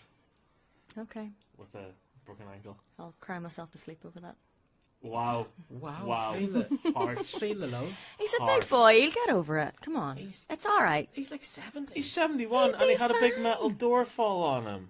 He'd be fine. Pity the guy. I pity him, but he'd be fine. He's got medics and everything. He'd be all right. It's all good. I'm not worried. I'd argue that. In other Star Wars news, Mark Hamill has been at Star Wars Weekends, which is going on right now. He has been talking about his place in the Star Wars past. In my mind, there was a beginning and a middle and an end for me with Association of George's trilogy. It was firmly in the past. When the prequels came out, I watched from a distance, but I was totally fine. On preparing for episode 7, he said, I've altered my diet, I started working out, so there's that. But in the film itself, I've toured the departments, I've looked at the wardrobe, and I saw the creature shop. I went around, met all the cast people, saw that the technicians were working on something new. Thanks for that, Mark. It kind of sounds like a primary school report, that. I went, It was fun. On Star Wars spoilers, he says it's a whole different world. The first one, no one cared. The second one, there's a lot of interest, but it was before the internet. I can tell people we're not trying to annoy you or tease you or play with this massive game. Basically what the goal is to keep the surprises for the movie instead of spoiling them on the internet. I would describe that as a whole lot of nothing. A whole lot of nothing. On George Lucas's vision, he says he's always liked the idea of seeing the original characters as elderly characters.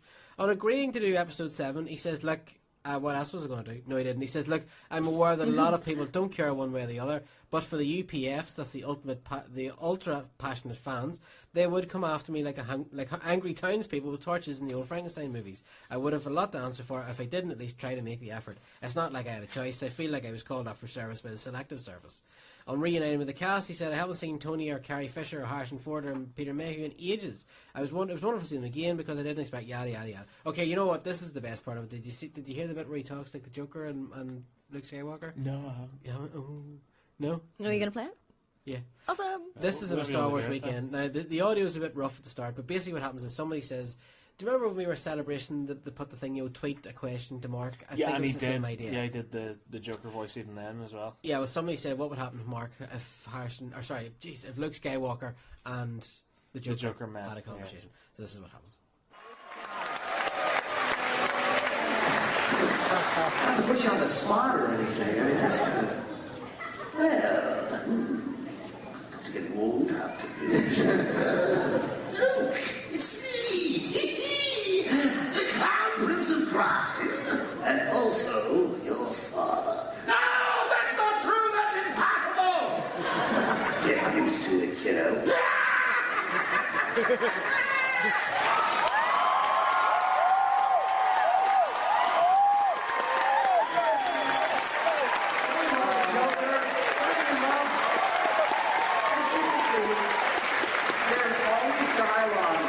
Is a wonderful writer. Paul Dini wrote some of the best Joker episodes, and all these years later, lines pop into my head like, without that man, crime has no punchline. Crime has no punchline like it needs one. He's just wonderful, because let's face it, it's the Dark Knight that made me the happy camper I am today. How I agonized over how to thank him for that. Perhaps with a cyanide pie in the face, or an exploding whoopee cushion playfully placed in the back of me.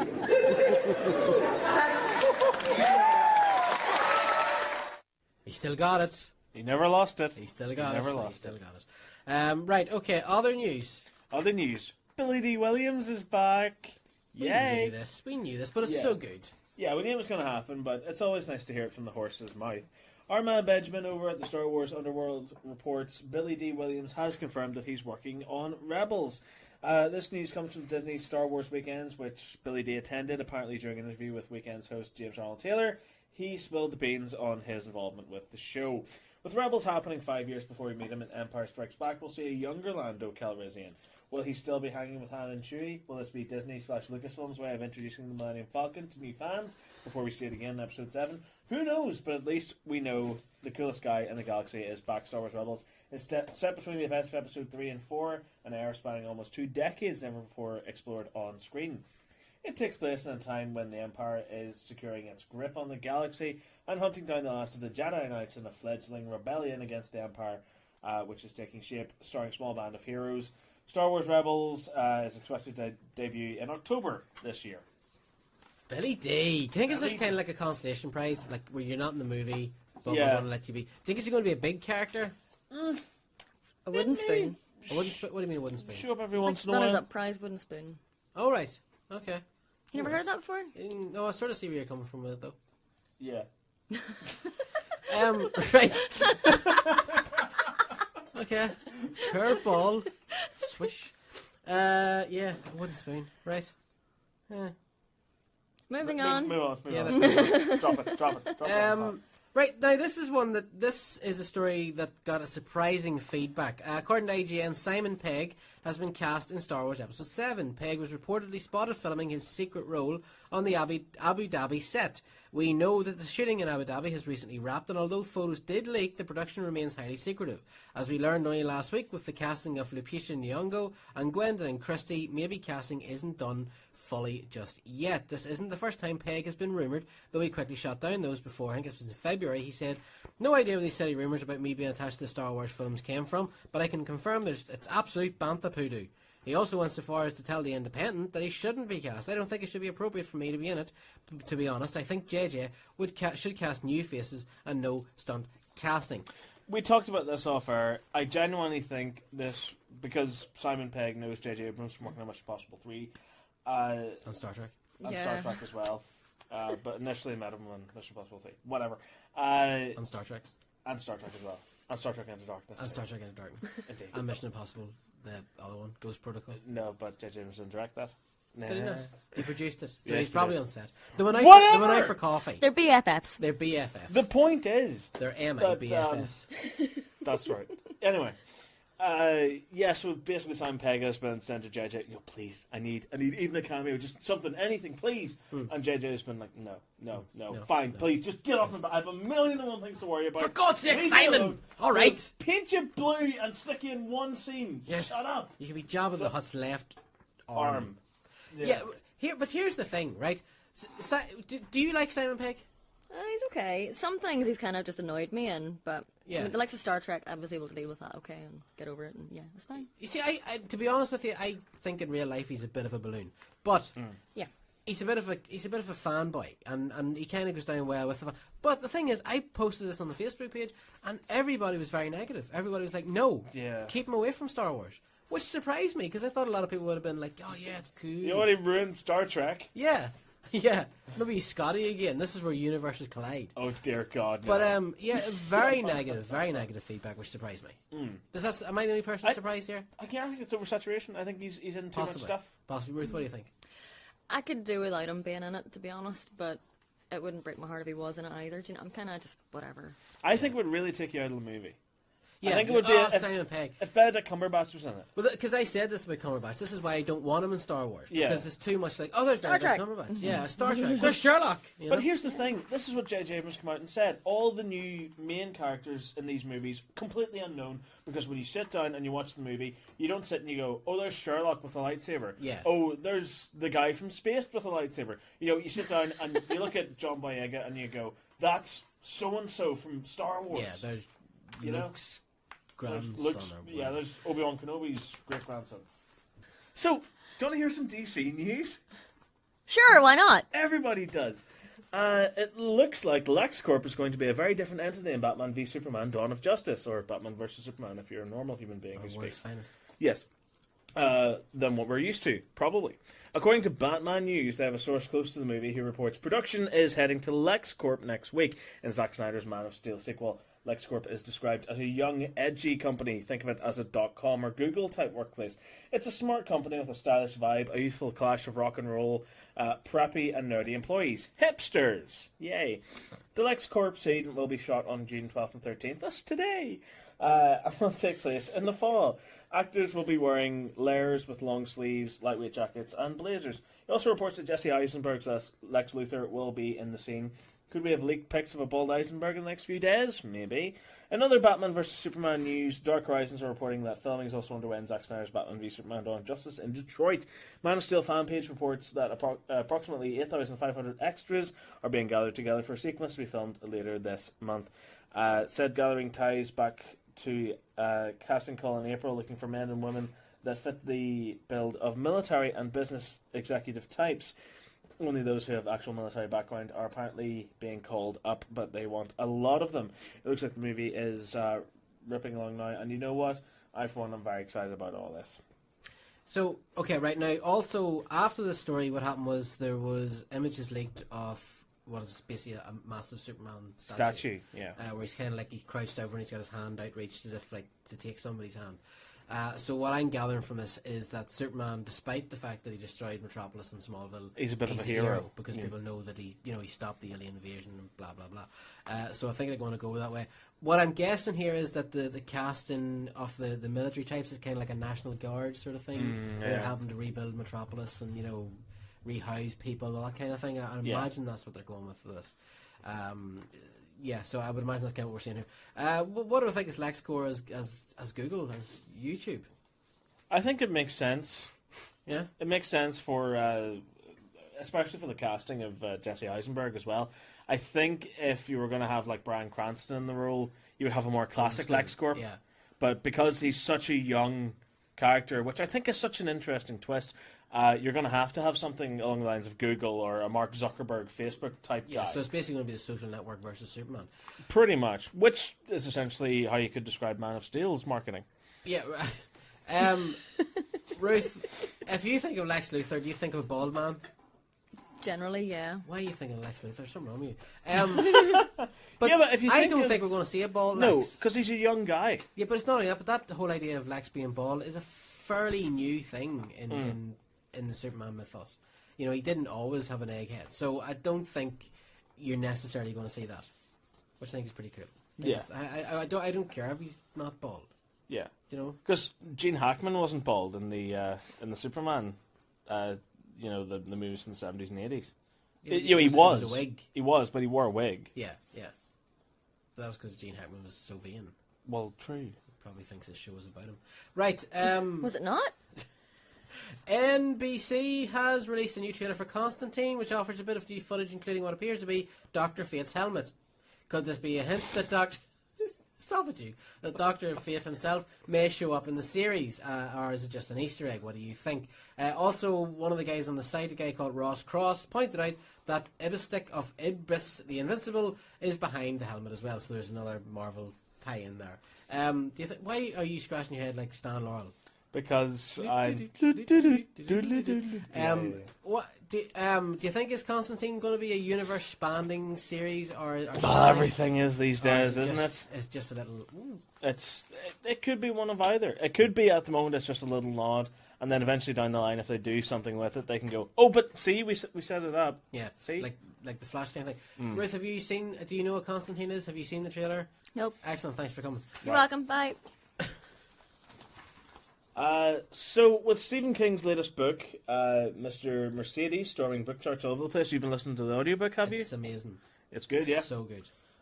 Some of us are looking towards one of his older tales, The Stand, for new news. On a promotional tour for The Fault in Our Stars, director Josh Boone spoke about The Stand, which he's currently developing for the big screen. Talking to Vulture, Boone said, "We're going to do one 3-hour R-rated version with an amazing A-list cast across the board. Every single one of those characters will be somebody you recognise and somebody you relate to. And it's going to be awesome. I'm really excited. It's the most exciting thing I've ever got to do in my entire life. If 12-year-old me had ever known that one day I'd be doing this, to even just go back and look at that kid, I'd be like, keep doing what you're doing. It's just crazy. I've met so many actors over the years, and like when I met Stephen King, I hugged him with tears in my eyes. He meant that much to me whenever I was young." Aww. And he sort of goes on like this. Okay, Gosh. Either of you read The Stand? No. Nope. We'll show Tell us ourselves about out. it. Right. I'm so glad I took you on the show. Have you really never read The Stand? Oh, well, why don't you ask Jay what he thinks of The Stand? Oh, wait! We're the best you've got, pal! Stephen, that's not funny. Oh, really, Marcus? No, I'm so funny. sorry. It's not funny, Stephen. So sorry. Per Jay. Okay. Per Jay a drink? Oh, no, I see what you did there. Yeah, The Stand, no, 3-hour movie's not going to cut it. Stand's huge. It's like 1,200 pages. It's a massive tome of a book. Then again, like, you saw The Shining as well. Like, that thing's a house brick, But it's nowhere. It's not half the size of The Stand. Really? Yeah. The Stand is bigger than The Shining? The Stand is... It took me a summer to read The Shining. Really? What would you prefer? What do you mean? As opposed to a 3-hour movie? It has to be 2 movies. It has to be 6 hours. The TV series was good. Did you watch it? Anybody watch the TV series? No. No. Are you not Stephen King fans? No. I am, but I haven't read much of his stuff. What I have read, I've liked. I love Misery. Misery is one of my all-time favourite books. And obviously The Shining as well. Right. I'm disgusted in you. I thought You're always disgusted with me. It's fine. That's true, but that's because I've seen your Facebook profile. Can we talk about this offer? It's 3 hours isn't going to do it. It's too big a story, and I mean the TV series I think ran for like 8 hours, 7 or 8 hours, and it just about fitted everything in. So it's too big a story for this, and I'm sort of concerned by the idea of stunt casting big actors as well. Right, Jeremy Renner has confirmed that to Yahoo TV that he will once again play William Brandt in Mission Impossible 5. He will be rejoining the previously confirmed Tom Cruise and Simon Pegg. There's that name again. When asked about possibly having a role in the second season of HBO's hit series True Detective, he said, well, that's kind of unlikely. In fact, I'm kind of strapped time-wise doing Avengers and Mission Impossible, and it's ringing his head, but then they want to do another Bourne movie. It's unlikely I can find the time right now, and that's all right. I'm just it's just really high-class problems. Pretty awesome to have, even if I really wanted to do it, which I don't, I couldn't. Renner, Cruise and Pegg starred together in the Brad Bird directed Mission Impossible Ghost Protocol, which made $694.7 million worldwide. Yeah. Do we need another Bourne movie? That's what I got from that. Do we need another Bourne movie? No. Hell no. What did you think? Did you watch the last one? They should have ended it with the third one. Like, Bourne Legacy was boring. What did you think of the third one? I was done with it after the second one, actually, and it's like, it's just been squeezed dry now. Yeah. Fair enough. Okay. We talked about this briefly earlier on. Yeah, do you want to take this one? I take this one. Okay. I like John Carter. I was a fan of the movie John Carter. I thought it was really, really good. So I'm not going to apologise. I'm done apologising for it. I'm sorry, what? Exactly. The movie proved to be a massive flop for Disney, but has its fans, and in fairness, it's not by any means a bad movie. Anyway, the movie's writer-director, Andrew Stanton, tweeted 2 planned sequel titles at the weekend just past, which is kind of a tease, actually, since they're not going to happen. Anyway, there were big plans in place, obviously, because the 2 titles were Gods of Mars and Warlord of Mars. It's interesting that there's 2 titles. It obviously was planned to be a trilogy. Yeah, the whole of Mars thing. John Carter of Mars. Yeah. Sorry, I wasn't really sure what was happening there. Right, okay. But yeah, no, it was obviously meant to be a trilogy. Have you seen John Carter? Uh-huh. What did you think of it? It was okay. It was kind of just background noise half the time. I just couldn't get into it too well. It was a bit too long. It went on a wee bit, but overall, I kind of liked it. It was alright. Yeah. I wouldn't rush to watch it again, but... Yeah, that's fair. That's fair. Okay. It has been revealed via Latin Times through series creator Michael DiMartino that Season 3 of Legend of Korra is complete. And by complete, we mean that all the episodes are done and edited. DiMartino had this to say: today we finished the final sound mix of Book 3 at Levels Audio, wrote DiMartino. I can't believe we finished an entire season's worth of shows. We're so proud of everyone who worked so hard to make Book 3 the best season of Korra yet. The third season is titled Change, which is very important given what happened in the Season 2 finale. In short, the spirit world and the human world are now fully connected, which will no doubt bring new problems for Korra and company. In regards to release date, DiMartino laments, I know you're all excited to watch. Believe me, we're excited to share it with you. I wish I could say I had some news about Korra's release date, but I'm sorry to say I don't. Don't be sad though, Avatar fans. Many are speculating that San Diego Comic-Con will hold the answer of when it could come out.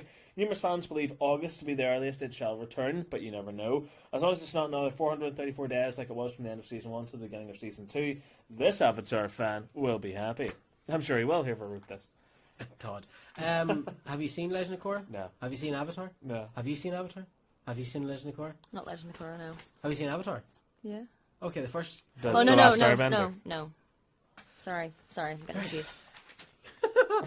They're really good. Do you know, actually, as I was reading that out, I kind of got a glimpse of what it's like for other people whenever I talk about Doctor Who. Uh-huh. Yeah. Yeah. You know, the spirit world and the human world are now connected. You know? Yeah, blah blah blah oods, blah blah blah Cybermen. Don't talk about oods. We don't talk about oods on the show. All right. Okay. Bringing down the ood. Right. Pacific Rim 2. We love Pacific Rim 2. Pacific Rim is such an awesome movie. That's what Godzilla should have been. I'm gonna leave now. Bye. Wow. Did you see Pacific Rim? No. Right. I loved Pacific Rim. I need a little Gypsy Danger figure. Yeah. As opposed to a little gypsy woman. Writer-director Guillermo del Toro has confirmed that he's been working on a sequel for a while now with X-Men 2 and Avengers story writer Zach Penn. Can we all say it now? Yes! Den of Geek have reported that the movie will be a sequel, not a prequel, and we'll see Charlie Hunnam, and... Whatever. Rinko And her, yeah. Kikuchi's character returned. I'm working very, very hard with Zach Penn. He said, we've been working for a few months now in secret. We found a way to twist it around. Travis Beacom, co-writer of the first film, was involved in the storyline, and now I'm writing with Zach because Travis has become a bit of a TV mogul. Some people were wondering if we were going to do a prequel, but I was never really interested in doing a story about the first wave of the invasion.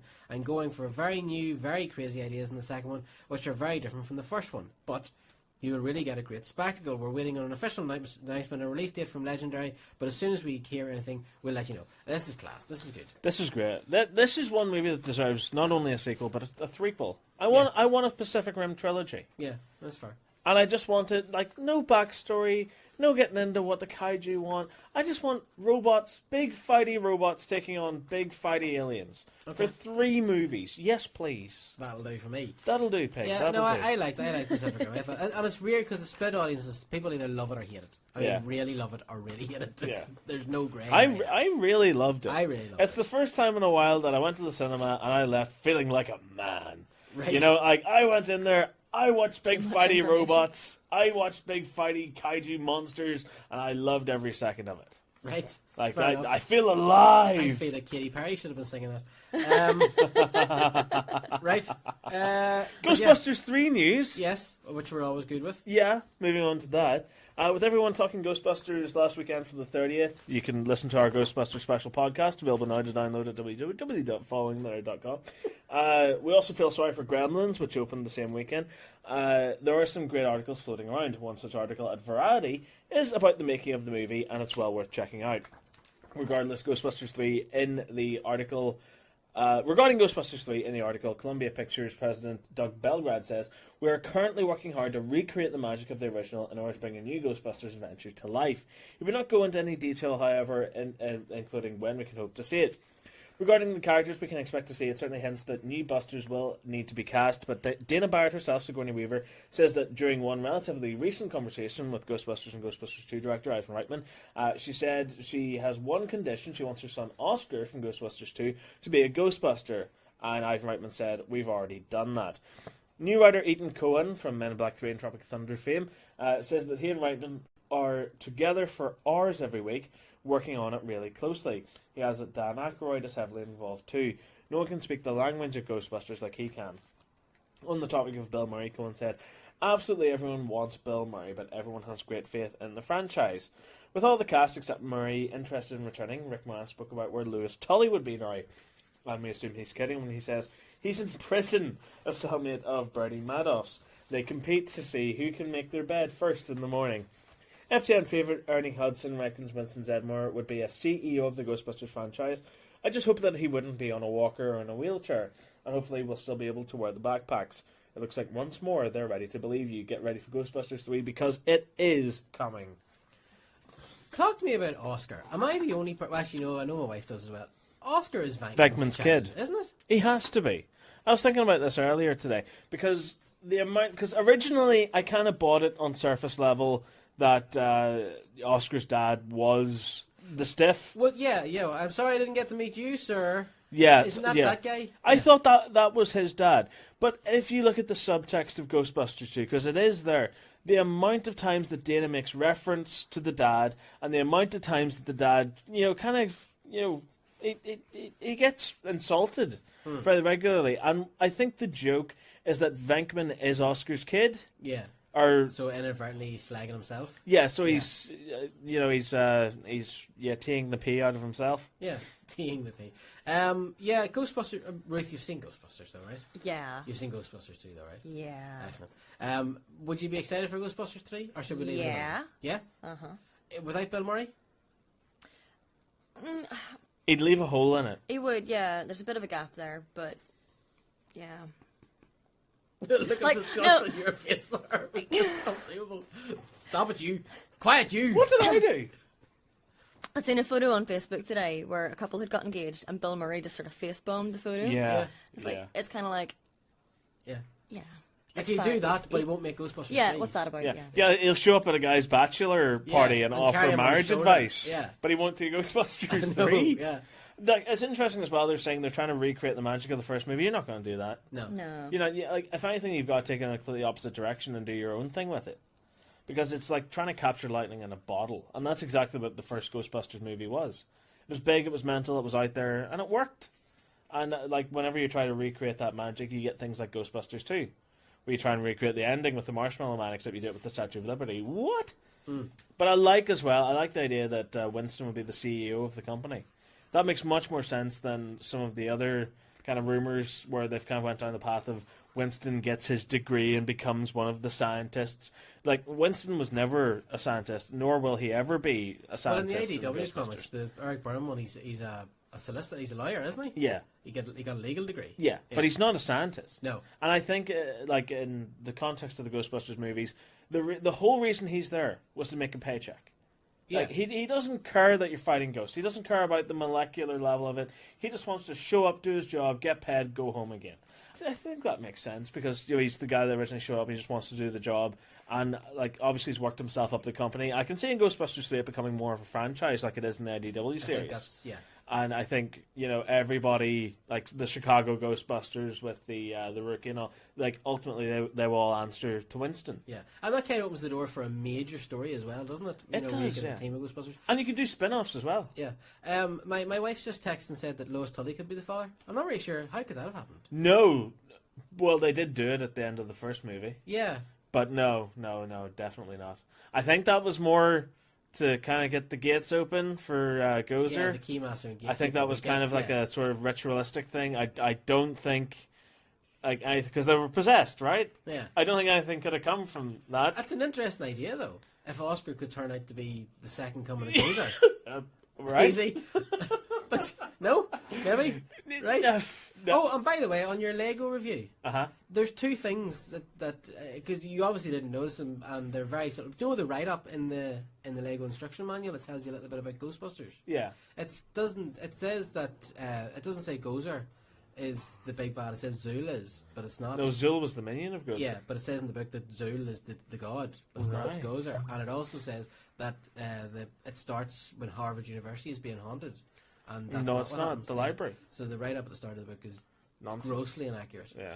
Anyway, moving on. I'm such a geek. Yeah. So see, like with me, you had an issue with me pointing out that there wasn't 3 readout displays on the Lego Back to the Future DeLorean. Yeah. This is kind of we've come full circle now. I just where really you're annoyed me. complaining I about was- Lego Ecto 1. I was reading it going, what? Who Yeah. proofread this? This is blasphemy. Idiots. There was a newspaper a few years ago back called the Daily Ireland, and whenever Revenge of the Sith came out, I was a journalist and a designer with them, and I wrote the review of Revenge of the Sith. And in the build up to it, I wrote a piece about Star Wars and why it was so important and why everybody was looking forward to the last movie coming out. And both times, the editor changed Han Solo to Hans Solo. No. And the amount of grief I got because I wrote both those stories. Yeah. And I was like, I didn't do that. That was the editor. That had nothing to do with me. No. Nobody Wouldn't would believe buy Didn't that. fly. The German smuggler. Yeah. Hans Solo. Yeah. Brother, no, he wouldn't be. Sigourney Weaver's back for Avatar 2, 3, and 4. Oh, God, make it stop. To be fair, I love Sigourney. I do love Sigourney Weaver. I don't care about Avatar. Yeah, but no, it's a big, tall, blue alien thing. No. Ruth, Avatar. Again, it's kind of one of those things that lightning in the bottle did it once, don't need to do it anymore. Yeah. Done. Even then, Yeah, like, the it's- first Avatar really isn't that great. I mean, like, the 3D It's was visually excellent. spectacular. Yeah, it is. It's But it's visually spectacular. story-wise, it's a Yeah. bit weak. It's pretty much just Dances with Wolves with aliens. Yeah, and Pocahontas. Michelle Rodriguez flying helicopters. And getting killed like she Getting does in killed. every movie. Yeah. No, Avatar shouldn't. No. No, Not really no, bothered. whatever. Sonic the movie. Talked about that Yeah, earlier. we talked about that earlier. Um, Walking Dead, shuffling on. And on. And The on. Walking Dead comic continues to start. We were talking, of course, to Charlie Adlard earlier on. Appearing at the produced by panel at the PGA at the weekend, IndieWire reported that Walking Dead producer David Alpert talked about the comic, and he says, I happen to love working from the source material, specifically because we have a pretty good idea of what Season 10 is going to be. We know where Season 11 and Season 12 are going to be. We have benchmarks and milestones for those seasons if we're lucky enough to start. Season 12? Why? I know. Why? It's too much, isn't it? It's way too much. It's far too much. I mean, I think, Why? am I the only person who thinks it is sort of getting a little bit tired? No. Because I the think comics it's- have changed up everything now. And I think they're going to have to do it in the TV show. I think the TV series has gotten so stale. I'm kind of really, really drudging through the last half of Series 4 at the moment. Okay. And it's supposed to be, the character pieces, and I get that, it's supposed to be a lot quieter, building up to the finale, but it just feels so dull. Yeah. Do you know what annoys me about it the most, though? Ruth, do you watch The Walking Dead? Yep, just finished Series 4 this week, actually. Okay. What annoys me about it is when it's bad, it's atrocious. And when it's good, it's really good. Yeah. But there's no consistency. Yeah. Do you understand what I mean? Overall, It's very hit and it's miss. pretty good. Yeah. But there's some episodes where you're like, that was just such a waste of an hour. And then the next week, it just completely blows your mind. Yeah. But it doesn't inspire you to watch it the next week after having had a bit of a... Yeah. I think that's what really the felt that for the trailers last season. at the end are for. Yeah. The trailers at the end of the episodes are better than the entire episode. I know. I think, like, for the bad ones. That's a fair point. Because there was one where Daryl and Beth are knocking about, and Beth's trying to get like a drink of alcohol for the first time. Like, I came away with that from that at the end of the episode going, did I just watch The Walking Dead? What was that? Actually, I came back from it going, who was that wee blonde girl? Has she been in it for the last 4 years? Yeah. She never talked before. Yeah. Yeah. Yeah. But I like that idea where you can take background characters and pull them to the fore. And then throw her in the back of the car and you're meant to care. And you're like, I didn't notice her for the last 3.5 years. Why would I care? Yeah. Is that just me? No? Nope, not alone. So have I told you I'm going back watching Walking Dead or Game of Thrones? Are you watching Game of Thrones? Yep. Have you watched up to date? Yep. You're caught up? Yep. Was the second last episode... Oh my word! Was it as nasty and vicious and gory as everybody said it is? Yes, it was fantastic. Because I hear there's one scene in it that's absolutely amazing, brutal and unbelievable that the guy. I literally was going in my house, apparently a lot and of the people dogs were just like, I don't know what's happening here. But Yeah. I jumped out of the sofa and was like screaming around the room. And then the last episode, because we're rewatching it, because what happened, I've talked about this before in Game of Thrones, I didn't like it the first time around. It wasn't really until the third season that I started getting into it. Okay. So I bought my wife the Blu-rays of the first 3 seasons in preparation for season 4. So we're going back now and watching the whole lot, and then we're going to watch season 4 all in one sort of. And we're about halfway through season 2. Okay. And it's really, really good. But I can't wait. I actually just want to jump forward because I'm hearing so many good things about season 4. Oh no, don't. I know I probably shouldn't. I know we shouldn't. But I hear the last episode was incredible. The war. It was. I kind of thought it was a wee bit slow in the run up to the war at the end. It was just kind of, let's just pace ourselves here, and then right at the end again. So yeah, but still very good. It gets really epic. There's monsters Oh, and giants yeah. and all sorts of things. Incredible. Yeah, it sounds like that's really, really well done.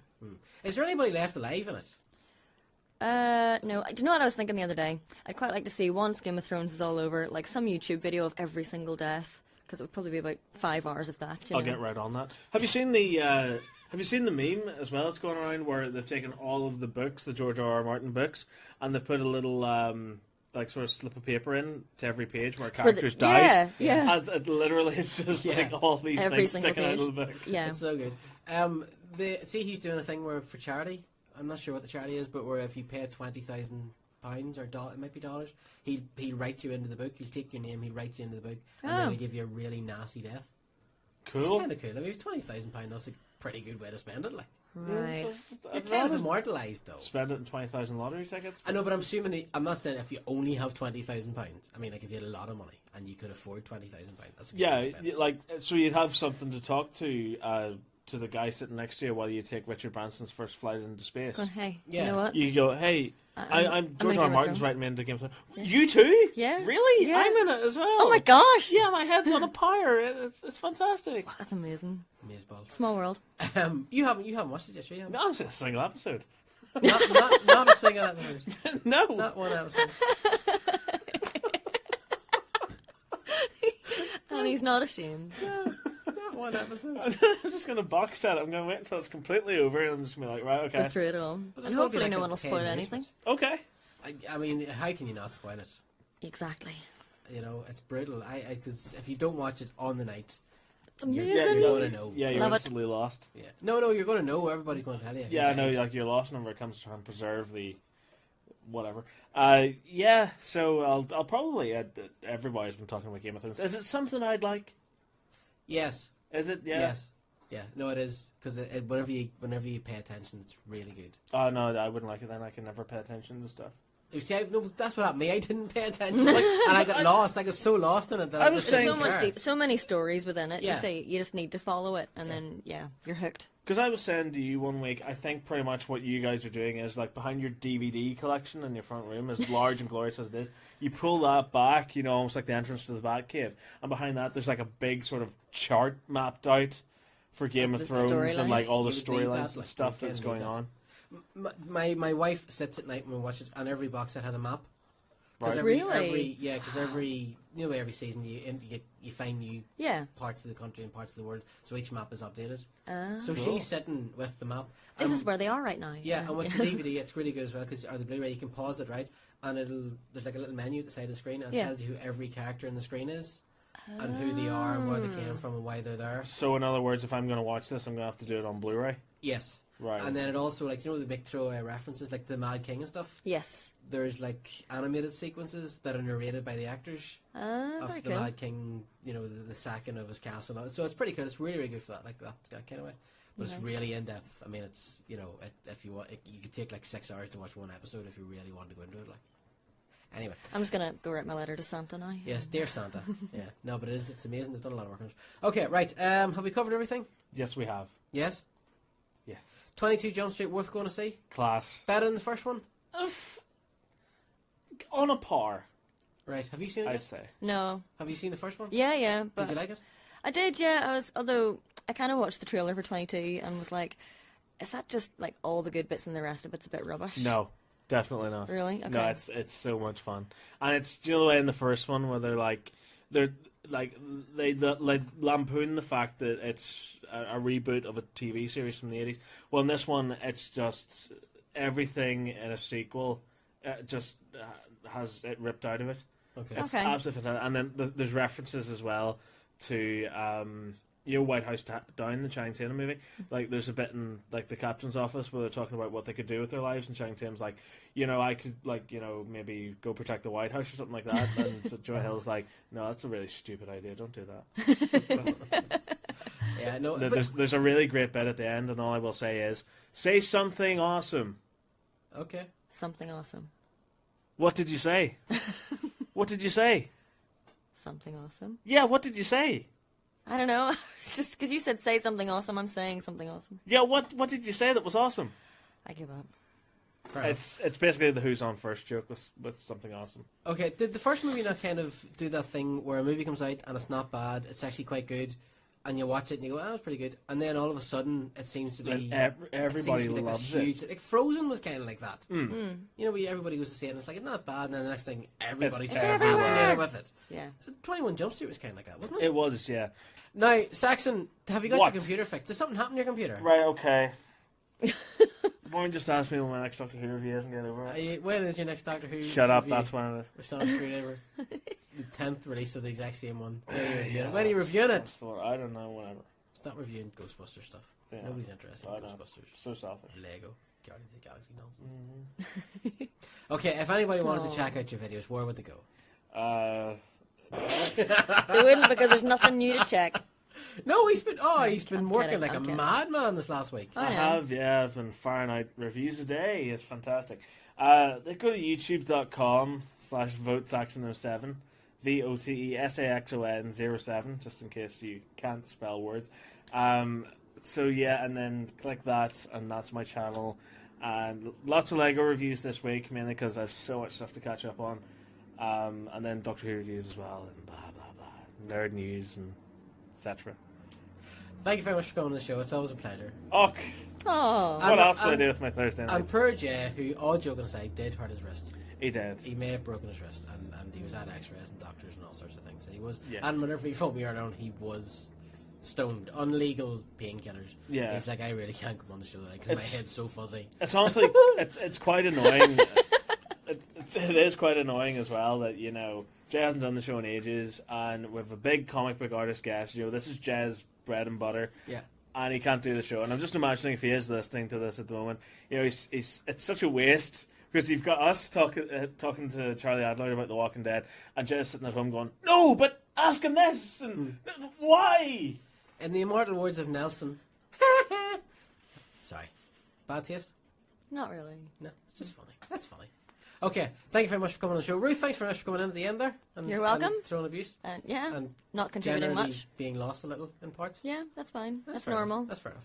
Okay, this is Shine 102.4 FM, and you have been following the nerd. If you like the show, you want to check out more, then you can get us on Facebook at facebook.com/following the nerd. You can tweet us at nerdfollowing, and for all the latest news, reviews, and interviews, go to www.followingthenerd.com. I have been Mark. I have been Saxon. And I've been Ruth. And until next week, Rubber baby buggy bumpers. At the immortal words of the late great Dave Allen, may God go with you. Take care and good night. Arrow. Well, that's all the time we have for this week. If you'd like to listen into the full show, you can stream it live every Thursday night from 9 p.m. UK time by clicking the link at the top of our website, followingthenerd.com.